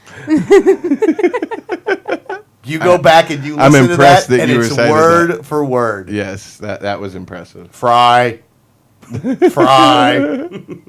I actually know the song there, too. I've watched that movie so many times. When Cameron was in Egypt's land, let my Cameron go. Pardon my French, but his ass is so tight you could shove a lump of coal up it in 2 weeks, you'd have a diamond. It's freaky, the information that gets stuck in his head right here. It's just, I don't even like it. I can't even approve. I don't approve of my own actions. But yet he can't say words correctly. No. It's weird. Well, it's because it's stuck with Ferris Bueller quotes all the time. That's the problem. It's a bunch of damn Ferris Bueller quotes in there. I don't need that. But I got it in there anyway. Ferris Bueller and Culture Club lyrics. I do love the Culture Club now. That's not even my guiltiest pleasure, but it's one of them. No, you're right. I do have other guilty pleasures, Uh-huh. and that's fine with me though. But hey, look, and more people have them than would admit, but they're out there, and that's okay. That's why those songs ended up making so much money because deep down everybody's listening to it. It's like with the Miley Cyrus crap. Everybody's listening to that song still. People are listening to that song. What song? The one she made. And I don't remember the name of the song, but I know I hear it all the time because it's always played on. Like if I'm flipping through channels, it's on there. But it's that I Can Do What I Want song or whatever.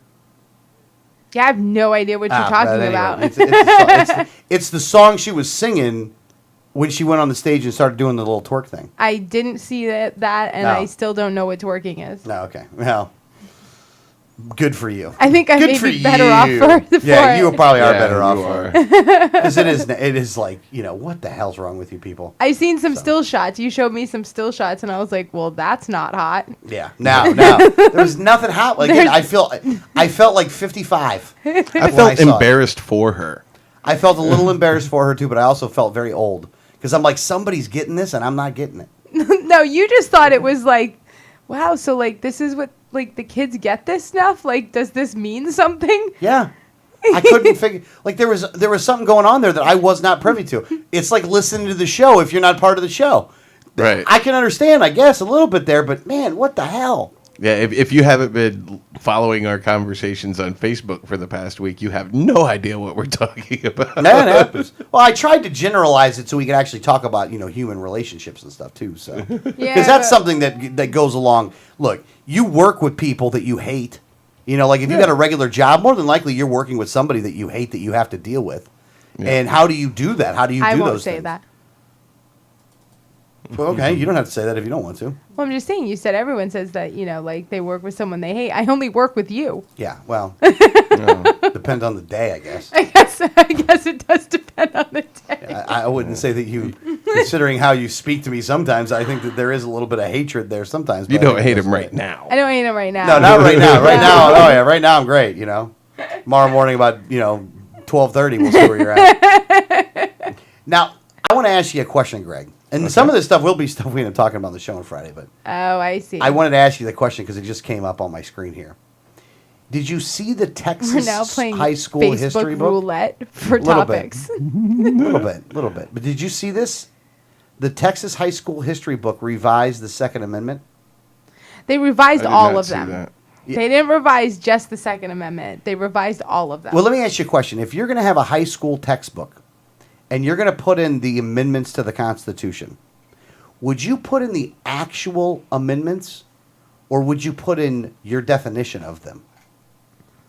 Well, if I was doing it, it would be the actual amendments. It would be no interpretation. It would be as it's written. But if you're trying to teach people the Constitution, and now again, this is going to sound a little weird, but if you're going to do an interpretation, like maybe somebody doesn't understand exactly what those words mean, like it was written back in the day and they wanted to give a definition, you would say what it says, and then underneath you would try to further clarify. like if there maybe was, summarize it or put it into a little easier words. Yeah. Right. They literally, this is what they wrote. Second Amendment, this is what they wrote here. Or First Amendment, this one. Now, this is where it's kind of weird because they wrote, and they still changed the words on it, but First Amendment, Congress can make no laws that infringe a citizen's right. Wait. Before you do this, I have a question. Because if you read it, you're going to say it. Do you know the 5 rights that are protected in the First Amendment? Speech, Uh-huh. press, Uh-huh. religion, Uh-huh. association, Uh-huh. or Assembly. Assembly, yeah. Yeah.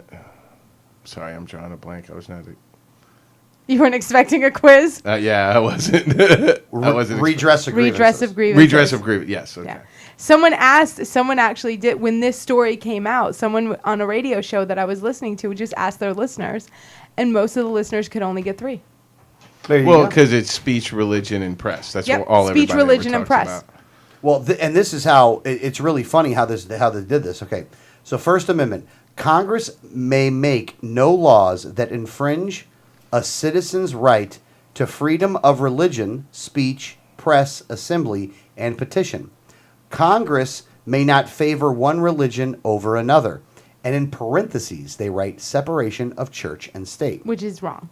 which is totally wrong, because it doesn't fit right there. Right. You know what I'm saying? Look, it's not separation of church and state. It's just you can believe whatever you want to believe. Now, I guess in a way that's saying that the state can't dictate a religion to you. But or it's, the federal government can't dictate a religion to you, but it doesn't mean necessarily separation of church and state. Well, when Thomas Jefferson talked about it, he used the term separation of church and state. It's not what's actually in the amendment. Correct. Absolutely. But it's a phrase that was often used when talking about the importance of the contents of the First Amendment and what it should be, and later on as to what it means and all that. and he was the only one to use that term, separation of church and state. So it definitely wasn't. Well, he was the first one, and he's the one to use it before the Constitution. Right. It's been used a lot since then. Well, right, but I'm saying the ones of the founders. Yeah, he coined the phrase and kind of used that to impress upon the reason for those protections in the First Amendment. Yeah. But the Second Amendment, the people have the right to keep and bear arms in a state militia. That's not even a good paraphrasing. I mean, that's just bad paraphrasing. This is how that's paraphrasing with an agenda. Right. It is. Because this is what it actually says verbatim. A well-regulated militia, being necessary to the security of a free state, the right of the people to keep and bear arms shall not be infringed. Yeah, and there's a comma there. Yeah, no, there definitely is. And it's not the right of the people in the militia. It says that we need a militia to have a secure and free state. And that the right of the people, not the people in the militia, just the right of the people to keep and bear arms. And just little fun history facts. The founders and always felt that and most of the state constitutions are written this way, that every able-bodied person was a member of the militia. Right.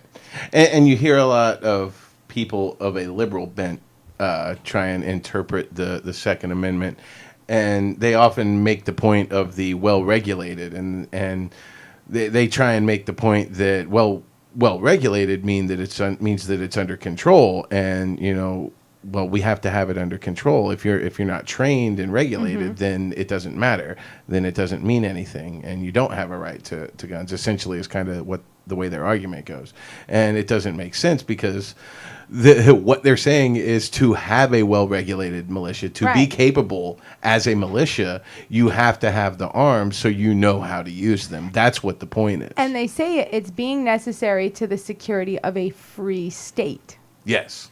Not the security of the people, but the security of a free state.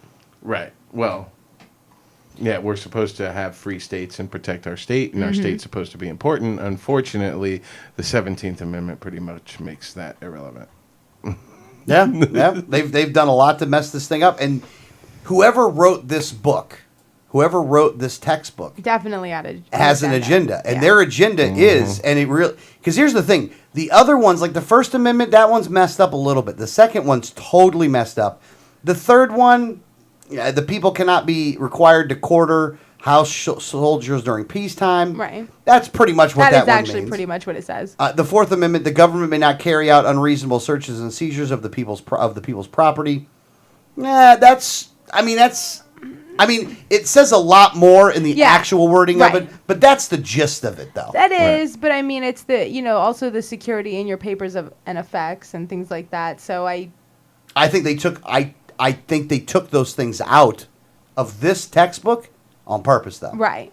And that is the scariest picture, by the way. I know. People can't see that, but that really irks me. It irks me every time I look over at your screen because I don't have that pulled up on mine. I actually want to get rid of that in here in a second here. But if you read the rest of them are kind of... Now, the 10th Amendment one, I actually was amazed that they would... Considering the agenda they had on the second, I'm surprised they had that one on the 10th, though. Well, I don't... All powers not delegated to the federal government belong to the states or to the people. I don't know how you could... I don't even know how you could look at those words and interpret them as anything different, even with an agenda. Well, because people see what they want to see. They find what they're looking for, not what's actually there. Yeah. That is true. So it was when I saw that, though, I was like, man, you got to be kidding me, man. Like, ain't this a bitch? Like, this is what they're doing. And I got a kid in school now, so I'm going to have to watch for this stuff. Well, luckily, I take a proactive role in teaching my son, and I have already been working with. I've got flashcards of the presidents. He's 5 years old. He already knows the presidents. It's funny when Barack Obama comes up. I don't know if you guys ever saw this during the election season. When Barack Obama comes up on screen, he knows exactly who Barack Obama is. During election season, Barack Obama came up on the screen, and my son goes, "Hey, it's Barack Obama." I said, "Well, who is he?" He goes, "He's the president." I said, "What does he do?" He goes, "He approves messages."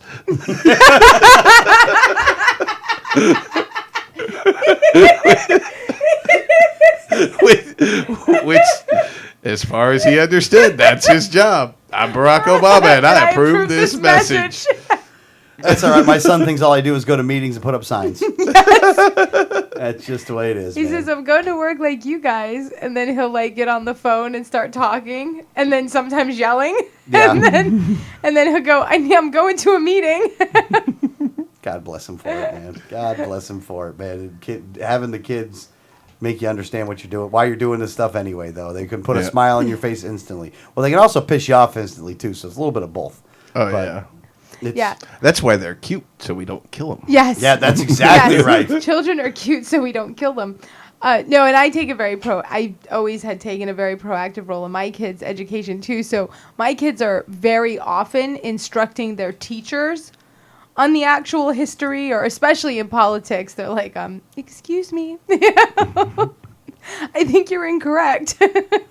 As fun as it is to teach our children about this stuff, it's even more fun to teach adults about this stuff. I love that. And one of the things that I find that people have the biggest misconception about most often, and when you put it to them the right way and they realize it, it's like a light comes on and they totally change their thinking. And it's when I tell them that the Constitution wasn't written for you. Right. The Constitution has nothing to do with you. The Constitution is written for the government, and it's written to say what the government can and cannot do. Right. And its entire purpose is to limit the government and restrict the government. And when you look at how it's written, that's exactly what it says. Most of them are worded in most of the amendments are worded in such a way where the government cannot enact any law that they can't do this, they can't do that, they can't do this other thing. Yeah, and I don't... And that's when you explain to them, natural rights and legal rights. There's a difference between a natural right and a legal right. And your speech is a natural right. The First Amendment doesn't give you the right to free speech. You have that. You were born with that. What the First Amendment does is says the government isn't allowed to infringe on that right of free speech. To try to take it. Yeah, right over there. I got the cord was like stuck under... So like it was pulling at my head. That cord... Well, don't do that. Well, the cord... Well...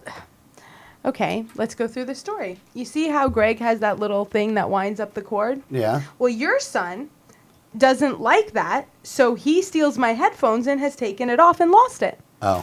So now the cord falls under the chair and I get stuck, and all of a sudden I move and my head jerks to the side because the cord is under the chair. Well, don't put the cord under the chair. Well, Doc, it hurts when I do this. Well, don't do that. I wasn't trying to get the cord stuck under the chair. I actually was trying to keep it wound up under the nice plastic thing. Yeah, whatever. Yeah, play with other kids. Yeah, it's always Mikey's fault, right? It's always Mikey's fault, man. People always using kids to get their agenda by. Exactly. See how it is? Exactly. Yeah. This is crap. This is the same. Like, I went frantic through the house looking for your headphones 3 minutes before the show started that I found under his bed. Of course he. While you were on your conference call. Wow. I mean, no. I'm just look. At the same time we're on the show, I'm actually doing things on the internet and looking things up. Did you? Are we interfering with your Facebook tab? Yeah, no, not really. I got a question for you. If you haven't looked at Drudge yet, Grand Theft Auto 5 came out. Can't wait. How much money do you think it's made already so far? 80 billion. 80. We played this game with Greg last time, and now he's way overshooting it. So the 80 million. 800 million. 800 million. So I didn't make a billion yet. I guess I've got a lot of work to do. I don't know. I give them every dime I have. I love those games. You like Grand Theft Auto? I love those games. Those You are were my always favorite beating up games the of all hookers, time. weren't you? Oh yeah. Oh yeah. I hire the hookers, and then after we're done and they beat get 'em out up. of the car, I kill them and take my money back. We wonder why we got problems in this society. Right. They make video games that enable you to do that. That's like the most awesome thing that you've ever been able to do in a video game. And if you play the game and you don't do it, it's like, why'd you even buy this game? Well, because if you don't do that, then it's just a driving game. It's like playing Pac-Man without eating power pills. Oh my God. I just like the little dots. I want a diet. I don't like the big ones. Do you ever wait till the end to eat them all, though? Oh yeah, Oh, you yeah. like wait until the ghosts all get close. You like sit in the corner and wait till the And ghosts wait. kind of surround you, and then you eat it and get them all. Yep. Oh, I do that all the Oh, time. yeah. Do that all the time. I do the same I thing. love playing that game. I mean, like, I still, like, I'll take my son to, okay. They have arcades. They still have arcades. Not really, like, the mall arcades aren't really there anymore. Yeah, they're dying, but they're Right. still around. There's a couple of them. But they have the single, you know, they have their own building arcades. Right. Now, you have the nice ones, the Chuck E. Cheese's, and you have the ones like, Celebration Station. Celebration Station. Treasure Island Fun Center. That yeah, kind of and then stuff. the one that's like an Ebor and stuff. Yeah. And then you go to Port Richey, and they got Fun Stop. Stop and Play. Stop and Play. Stop and Play. Stop and Play. Which used to be the fun spot. Yeah, it used to be Fun Spot. Now it's Stop and Play. Rocket Mortal Kombat 2. They have all of the old games there. Yes. Nice. They haven't replaced games Any in there of them. in a long Yeah. time. So Pac-Man's there. Like the old wrestling is there. Like that's got the Undertaker from back in the day and Yeah. stuff. Nice. Which it's funny that Undertaker's been wrestling so long that he's even in the way old video games too. Dig Dug is there. Oh, yeah. Like crazy old games are there. And then they have other games like Pressure Luck. They have a couple of the newer games, but not many of the newer games. But I take my son there a lot. And part of it is because it's cheap fun. You know, you run around, not like you can play anything, but it's cheap fun. He can have fun. But then I get to play like Miss Pac-Man and Pac-Man. Yeah. And like, oh yeah, this Yeah. is awesome. And I actually have figured out on one of the games there, it's a ticket game. Yes. And I have figured out the ticket game. He has. And he ends up with tickets just like all I over have the I have place. gotten tons of tickets because I figured out the ticket game. Like I can average like 50 tickets a coin now almost. Which Yeah. game is it? Reel, something with the film reel. It's a film reel game is what But it's called. a lot of people must have figured it out because it's hard to get a seat at that game. It can be a time. Well, you know what happens? The last time I was there, nobody was at that. It was there. I went there and I figured it out, and I started pumping more quarters in there. People started watching. I left, and then people took over the spot, and I couldn't get back in. You know what game I'm really good? You know that one where you got to push the bowling ball and get it to stay in that one spot where the rails sink down? Oh, yeah. I don't know how. Somehow I am really good at that, and I'm able to just put the right amount of touch to get it to roll over and just stay in that little thing. Really? Yeah, I don't know. It's not like I practiced it or anything, but somehow I just got the touch on it. I played it. I don't play it for years. I go play it a couple times, and Yeah, you got to get. I got to get my touch back. But Yeah. as soon as I get my touch and I get the feel for it, Oh. I got that ball right in the How many spot every tickets time. does that get you? Depends on where you're playing and what you're doing. Usually it's like at Busch Gardens or something, and it's like you win the prize there at the booth. Oh yeah, You know? yeah. That's true. That's true. That's true. I used to love Busch Gardens, man. Back in the day, Yeah. I used to love going to Busch Gardens. One amusement park I've never been to, Universal Studios. Oh my god, I Really? used to go there. All Oh no, the no, I'm time. sorry, not Universal Studios. Islands of Adventure, which is separate from That one I Universal didn't get to go to. I used to live in Orlando, and I actually lived. We talked about this before. Yeah. We lived I've right there. lived- by I the lived there entrance of too. Yep. Universal. And I moved out of Orlando before Islands of Adventure opened, and I haven't gotten a chance to go back and go to it's Islands of awesome. Adventure. No, I love it. It's awesome. I'm worried now that I'm not going to get there in time before Disney recalls their Marvel licenses. Because now that Yeah. Disney owns Marvel, they have the license to Right. all Marvel things. Now, of course, Universal has the contract to Mm-hmm. license these characters for their park that they already signed before Disney bought it. But when that contract runs out, I get the feeling Disney's probably not going to renew. They're going to be Right. like, "Sorry, you better That's change. You better their change your biggest ride names." competition. Yeah. So I hope I can get out there before everything changes and Marvel's gone out of Universal. Well, I thought they made the Marvel area into the Harry Potter area.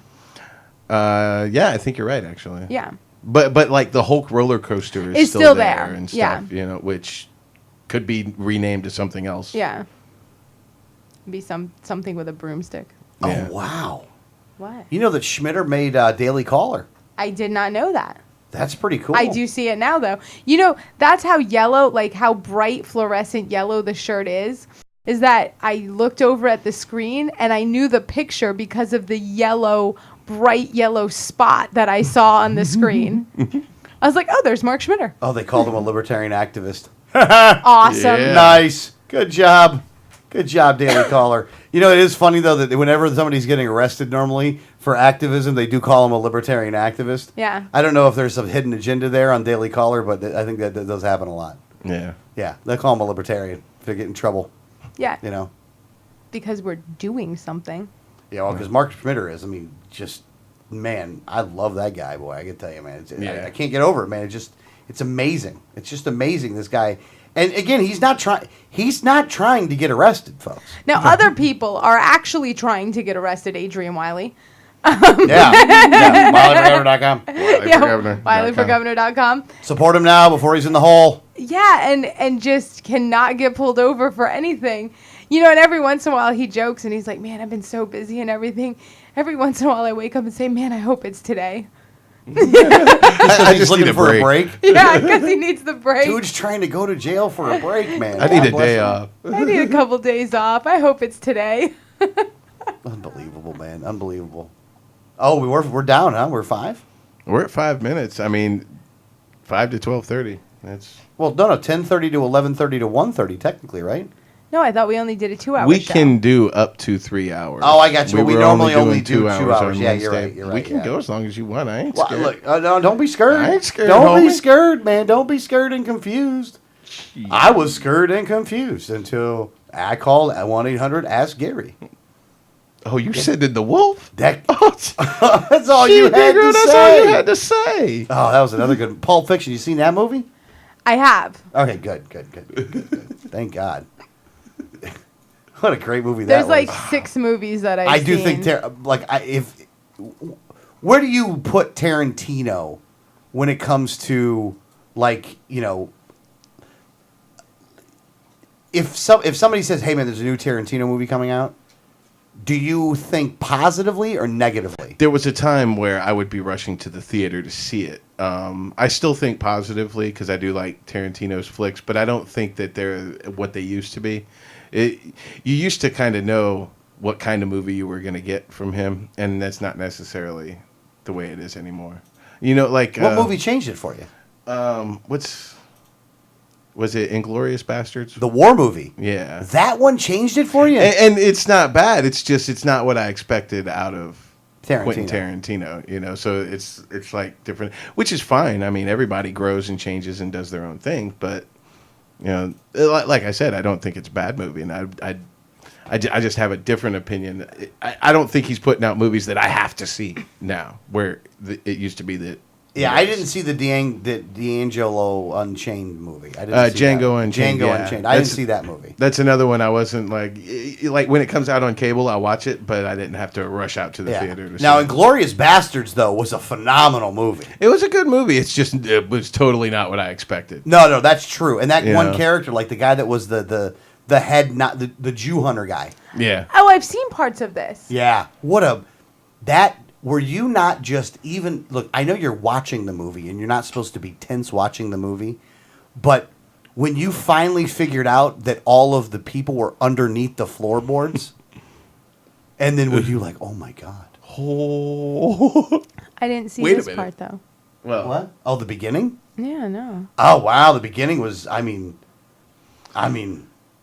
wow. I only saw bits and whatever I've seen through commercials when you've put it on. see, that's one of the things about Inglourious Bastards is they really promoted Brad Pitt in that movie. Yeah. And he played such a small role. He got so little screen time in that movie. And you would have thought that he was the star the way that the movie was promoted. Yeah. But they played him perfect in the movie. he did. Though. Yeah.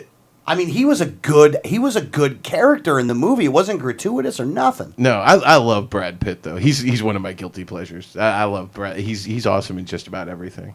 Yeah, Ever since True Romance, I've been a huge Brad Pitt fan. Wow, that's Yeah. back in the day. Yeah. Well, you remember True Romance, right? You remember the role he played. Probably the penultimate movie stoner. Oh yeah, Yeah. They walked in. Where are they at? Oh, oh yeah. He was on the couch. Yeah. He was another guy on the couch. He was the stoner. That's Didn't funny. he have the honey bear bong? Yeah, I think he did. Hold on. It was a special bong. I don't remember what it was though, but it was special though. That was boy. Wow, he's been. I in love some that movies. movie. And Gary Oldman was great in that movie too. Yeah, he's another good actor, man. And that's another Tarantino movie. Oh yeah, it was, wasn't it? Yeah, and that's the kind of movie like 4 Rooms, I liked Tarantino's Four first Rooms. movie. That was awesome. Reservoir Dogs is one of my all-time favorite movies. Oh, yeah. So that's why I say that. Coming from the time of Four Rooms, Reservoir Dogs, True Romance, Pulp Fiction, to where we are now, it's just a completely different kind of movie that he puts out. Now, did you know this? Now, I don't know if you knew this or not. You know Kill Bill, right? Mm-hmm. Do you know that they referenced Kill Bill in Pulp Fiction? See, I've only seen parts of the Kill Bill movies. I've never seen them all the way through, so they maybe have, and I just didn't even get it. I'll tell you. No. Well, they referenced Kill Bill in the Pulp Fiction movie. Okay. Here's what they did. You remember when they were sitting down in the restaurant? Mm-hmm. You remember she had one pilot, Fox Force 5? Oh, yeah. The girl with the knives? Yeah. Yeah. All of the characters that she was describing in there were the women characters in Kill Bill. Which he did intentionally. It's not that Pulp Fiction referenced Kill Bill. He wrote Kill Bill around Pulp Fiction. Yeah, Because and it didn't even technically reference Kill Bill. Right. They just referenced the characters that she did, but it was in Kill Bill. Right. It was. I didn't even know that until. Well, there's interconnectedness in his movies if you pay attention. There's even interconnectedness between Reservoir Dogs and Pulp Fiction. There's a reference made to Vic Vega. Well, Really? actually, Vic Vega is the character that cuts off the cop's ear, isn't it? But Mr. Pink. Yeah. Well, no, not Mr. Pink. No, Mr. White. Yeah, Mr. White. Yeah. Madsen. Yeah, Michael Madsen. Yeah, Yeah, that's it. I can never listen to that song again. But I think originally Vincent Vega from Pulp Fiction was supposed to be his brother, or something to that effect. Oh wow! See, I've read a lot of stuff about the movies as well, and I like like almost every movie he's put out, man. Like I said, here's a great discussion about Pulp Fiction. That I love having with people. And you've seen Pulp Fiction, right? I have. Here's the question. What's in the briefcase? No idea. I have no idea. What's your guess? What's your thought? What do you think was in the briefcase? Because here's the ultimate answer. Here's Quentin Tarantino's answer. It's a MacGuffin. There's nothing in the briefcase. It's a plot device to keep the story moving. It's whatever you think it is. It's all about your imagination. So what do you think was in the briefcase? God, this is going to sound like such a cop-out. I never knew, and I almost didn't even... Like, I think I don't want to know. It didn't matter. In the movie itself, it didn't matter. It doesn't matter because it's a MacGuffin. That's exactly what it is. It's not supposed to matter. It's just a plot device. Yeah, so I didn't... look, and so many things are happening at that point when when you first see it, he's like, oh yeah, we got it, we're good, right? And then he starts killing people. Right. Then people get shot, and the one guy comes out and shoots everybody up, or tries to shoot everybody up, misses everybody, and then they blow that other guy away. Yeah. And then they have the discussion about how, they found God or whatever, and, then they blow the other guy's head off, and then they have to go clean that guy up, and then the wolf comes. Whoever said that dumb shit was never picking up itty bitty pieces of skull on account of your dumb ass. I'm an engine. I'm running in the red. I'm running in the red. That was great. But yeah, I mean, I've pretty much said on, which I think most people have, is what's in the briefcase is Marcellus Wallace's soul. Because what is actually in the briefcase is a light bulb connected to a battery and a switch, and when the briefcase opens, the switch goes off and the light comes on. So since it has its own light source, a lot of people have said, it's gold. Well, gold doesn't glow on its own. It's not its own light source. It reflects it, but he opens this briefcase and there's light coming out. What has its own light source? Well, light, essentially. But what else? Well, his soul. And then you see Marcellus from the back when he's talking to Butch in the bar, and he's got the Band-Aid over his neck. And it's like, so, the theory is that that's where his soul was extracted from and where it goes back in. And these guys were doing something with it, whether it's, cleaning the sin off his soul or whatever. A lot of discussion on that. But it's one of those great things. Now, that's some deep shit right there. Yeah. That's you know what? Unfortunately, I haven't gotten that deep. or I'm not that deep. I haven't watched the movie and cared that much. I actually think that you guys go into movies so that I stop talking. No, not at all. Well, I only went into it because you watched You it. watched that movie. I know, but I've watched movies, but not because it was like, oh, I want to watch a movie. It was just because it was on and someone else was watching it, so I watched it. I'm not a movie person, so like I didn't pay enough attention to really like follow a conversation. Like I didn't know there was going to be a test. I don't know. I love watching movies, man. I do enjoy watching some movies. Well, and I have a very wide range of movies that I would like. I like. Me too. There are some movies that I've really, really enjoyed, but they're very, very obscure movies. Most people, even though that they have really big name actors in them, most people don't like that movie of that actor. So, like the movies that I really, really enjoy, most people are like, nah. Yeah, well, one of my favorite movies is the same way. One of my all-time favorite movies is Grand Canyon. You ever seen that with No.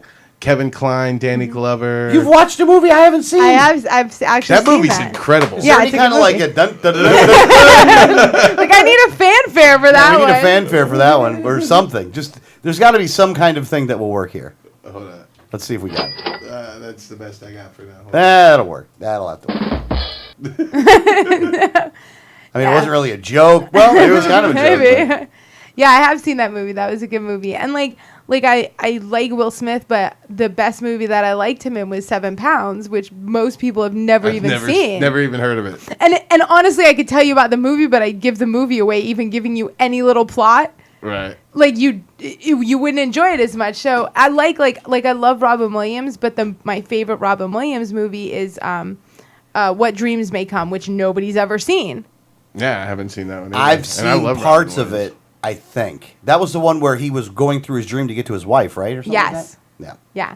And so these are like, my favorite movies, ones that I've really enjoyed. And everyone's like, and when I say the actors, they're like, oh, I love his movies. And they're like, but Never seen it. Yeah, because I've like never Cuba Gooding seen Jr.'s in that yeah, movie, Cuba right? Gooding Jr. Was in that movie too. And that was before Jerry Maguire, where, Cuba Gooding Jr. wasn't so well known. Show me the money. Oh, I loved Cuba Gooding Jr. from Boys in the Hood. Oh, that's yeah, one of my he was good favorites. in that Yeah. movie too. He was good in that movie. Speaking of movies from that genre, what about Menace to Society? Love Menace to Society. Yeah, that that's was another good. good one. That was good. I like Another that. one I like is New Jersey Drive. Oh, I have not seen that one. New Jersey Drive. It's about back in the 90s. I forget. I think it's Jersey City. Was like the car theft capital of the country, and it's about like a gang that steals cars in Jersey City.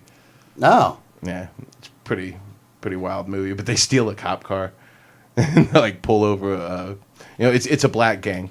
And they steal a cop car and pull over like an SUV full of white people and give them a hard time. It's pretty funny, but it's like a lot of those 90s gangster movies. It's got some entertaining moments, but ultimately it's like the message is just how sad life is in the impoverished areas and those neighborhoods. So You want to know something funny? And I just came to this realization as we're sitting here just now. And I mean, we'll continue going on, but this is going to take a couple minutes to explain. I was in the Marine Corps. And I know, you're like, oh, wow. But when you're in the Marine Corps and you're in boot camp, you start learning history, right? And you learn history of and there's people that that they give you in reverence, right? And one of the people that they actually do give you in reverence is a person by the name of General Smedley Butler. Smedley Butler, yes. Smedley Butler.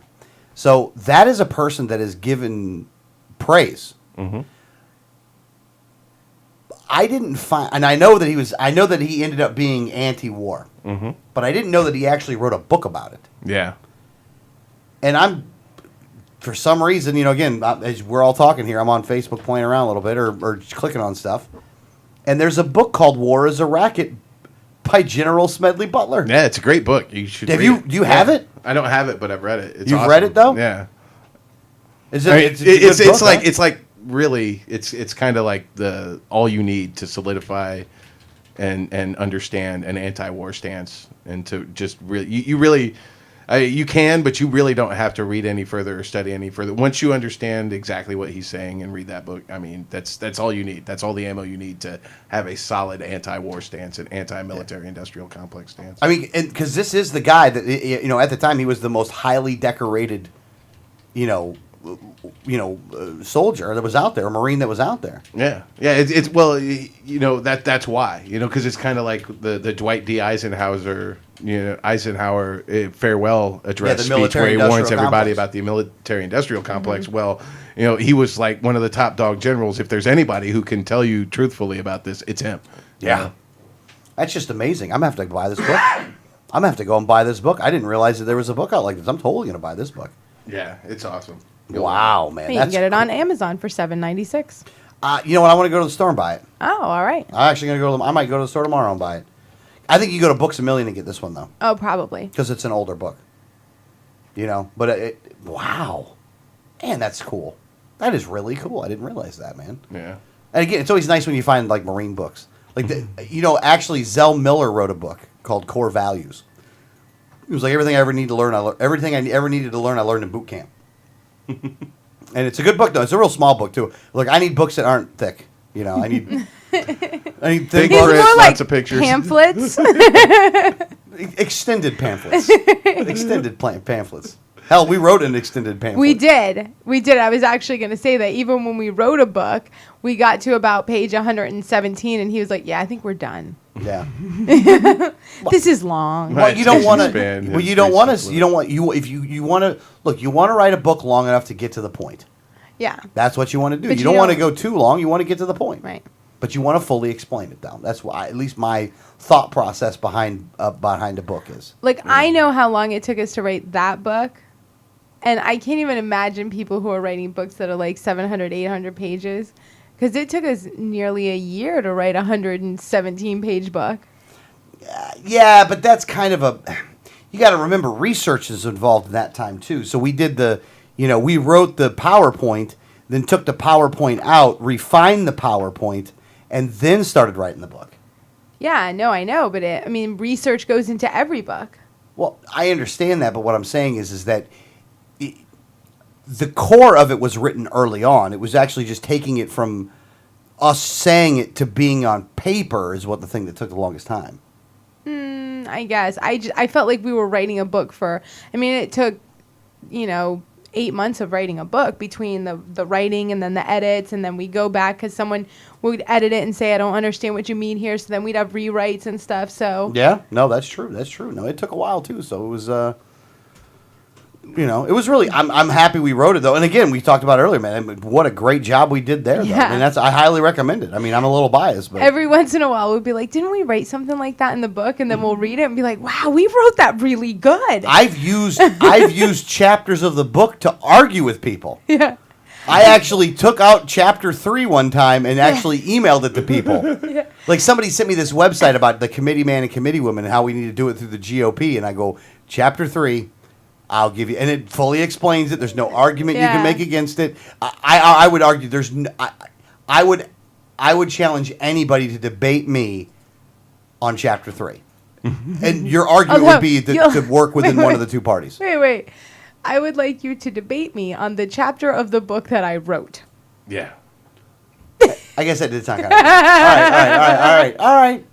I'll go with that. It's funny though, because I think more people should kind of take brevity into account and make books shorter. Yeah. Because it's so easy to reduce books anyway. Once you've read it and you're like, well, it took way too long to get to this. To get to the point. Yeah, and it better be enjoyable.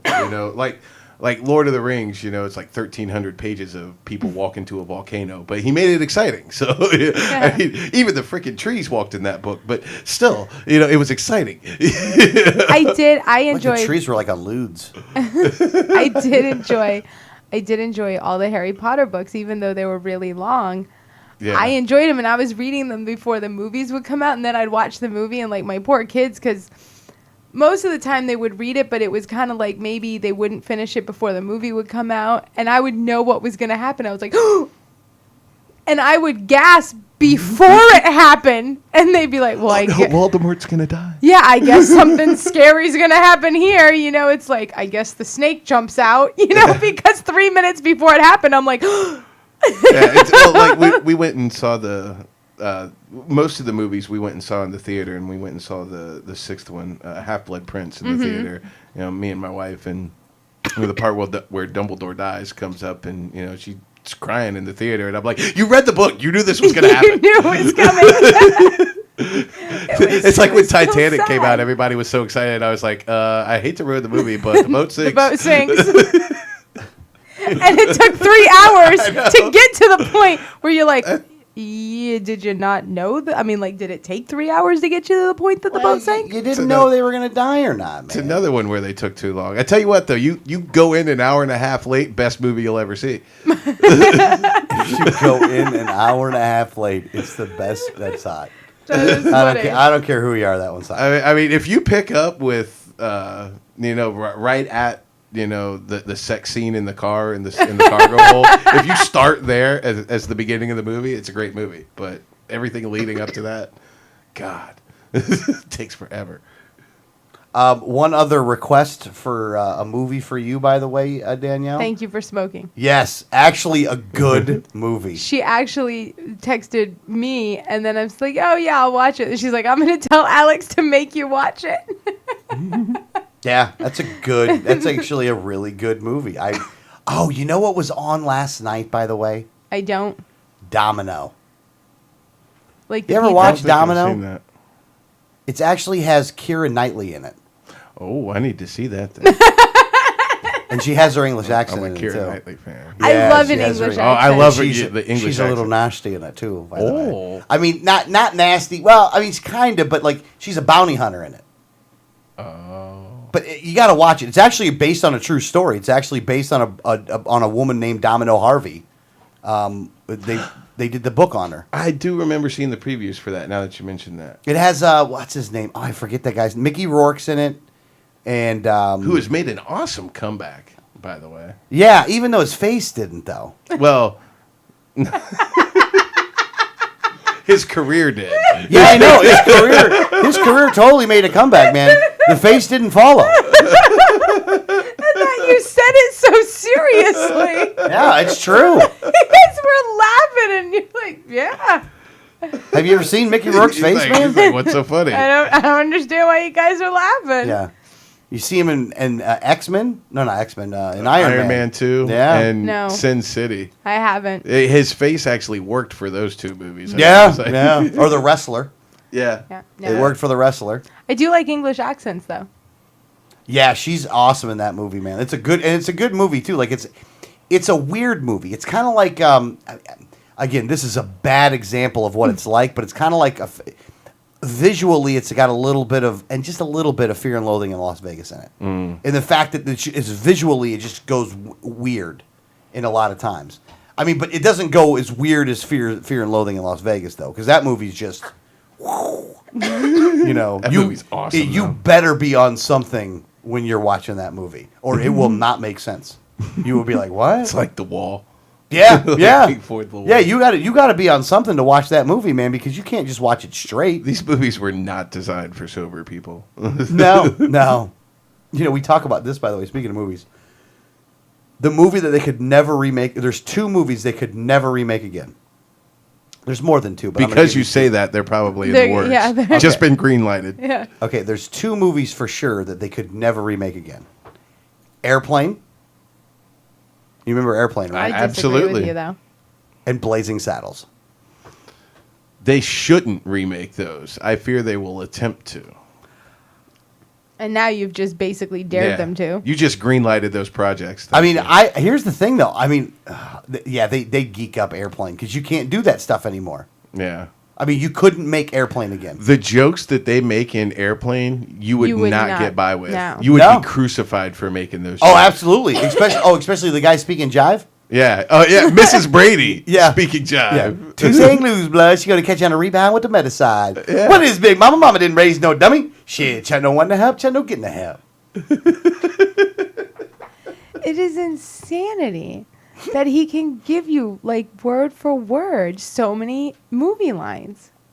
I can relate. I'm the same way. My wife and I speak in movie quotes most of the time. That's awesome. I wish I could do that. I mean, and I say it all the time. I'm not a movie person. I've seen very little movies. Now, kids' movies is different because I did have 3 kids. So that wasn't even by choice. That was as Finding Nemo played for the 19th time today. I am Speed. Yeah, you know. I am speed. So, I do catch myself with the kids because I've seen so many of the kids' movies where I'm like, do ya? Yeah, I do that with my son. Cars and Toy Story, like those franchises. He watches those movies all the time. Yeah. And, so we'll do that. And it's funny because my wife and I, we've even incorporated quotes from those into our speaking and movie quotes. One of our favorites from Cars 2, everything's going pear-shaped. Yeah, so I tend to do a lot of the Disney movies and the kids' movies because when your kids are little, they don't want to watch it once. As soon as it ends, it's like, no, you have to. One of my kids actually would get so upset when the movie would turn off that I still had it on VHS and I would actually rewind it and they would watch it backwards. And that would keep them, it wasn't my kids, it was my nephew, would actually watch it backwards and that would keep them like, okay, the movie's still on. And they would watch the whole movie, rewind, and then play it again. My son likes watching the menus on the DVDs. He's fascinated with them. And I'll go ahead to start the movie. No, I want to watch the menu. Okay. I think we're about done. Yeah, I want to leave you guys, and I just saw this, by the way, and I hate to do another shameless plug at the end, but I will do a plug for the Liberty First Network. These guys just found some interesting and costly trivia that we found earlier today. How many people does the state of Florida employ that make over $100,000 a year? 2,440. You bastard! It's Of course cheating. you know that. Did you see this, though? Yeah, Yeah. I'm looking So at it right now. 2,447 of people in the state of Florida that work for the state of Florida, that work with your tax, that get paid by your tax dollars, make over $100,000 a year. 1,388 of them make over $125,000 a year. 205 of them over $150,000 a year. 51 make $175,000 a year, and one makes $225,000 a year. But I see who it is. Unbelievable. by Who's the the way. one? Department of Education. Somebody that works for the Department of Education. it Yeah. says. The Hanna-Barbera. Common Core person. Yeah. Yeah. Isn't it? Again, how much money do you need to make a year to be considered part of the 1%? Well, by the liberals' definition, by the Occupy definition. Yeah, I'll go with their definition. 250,000, I think. 250,000. Is that what it is? Yeah. Oh, so these people wouldn't fit the 1%, even though technically these people are part of the 1%. Yeah. Well, because probably their spouse has a job making the same amount. Unbelievable. And people want to get mad at the free market, who has to actually do something in order. Well, some of them get government help, but unbelievable. Just tax dollars hard at work. The guy for Common Core, make sure we pay him $225,000 a year. That's theft.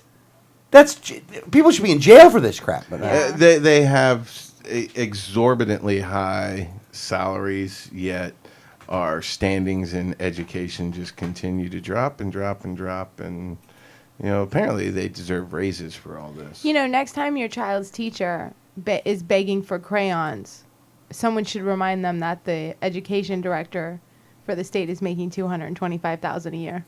yeah. And the military-industrial complex damn sure isn't holding a bake sale for supplies. Yeah, exactly.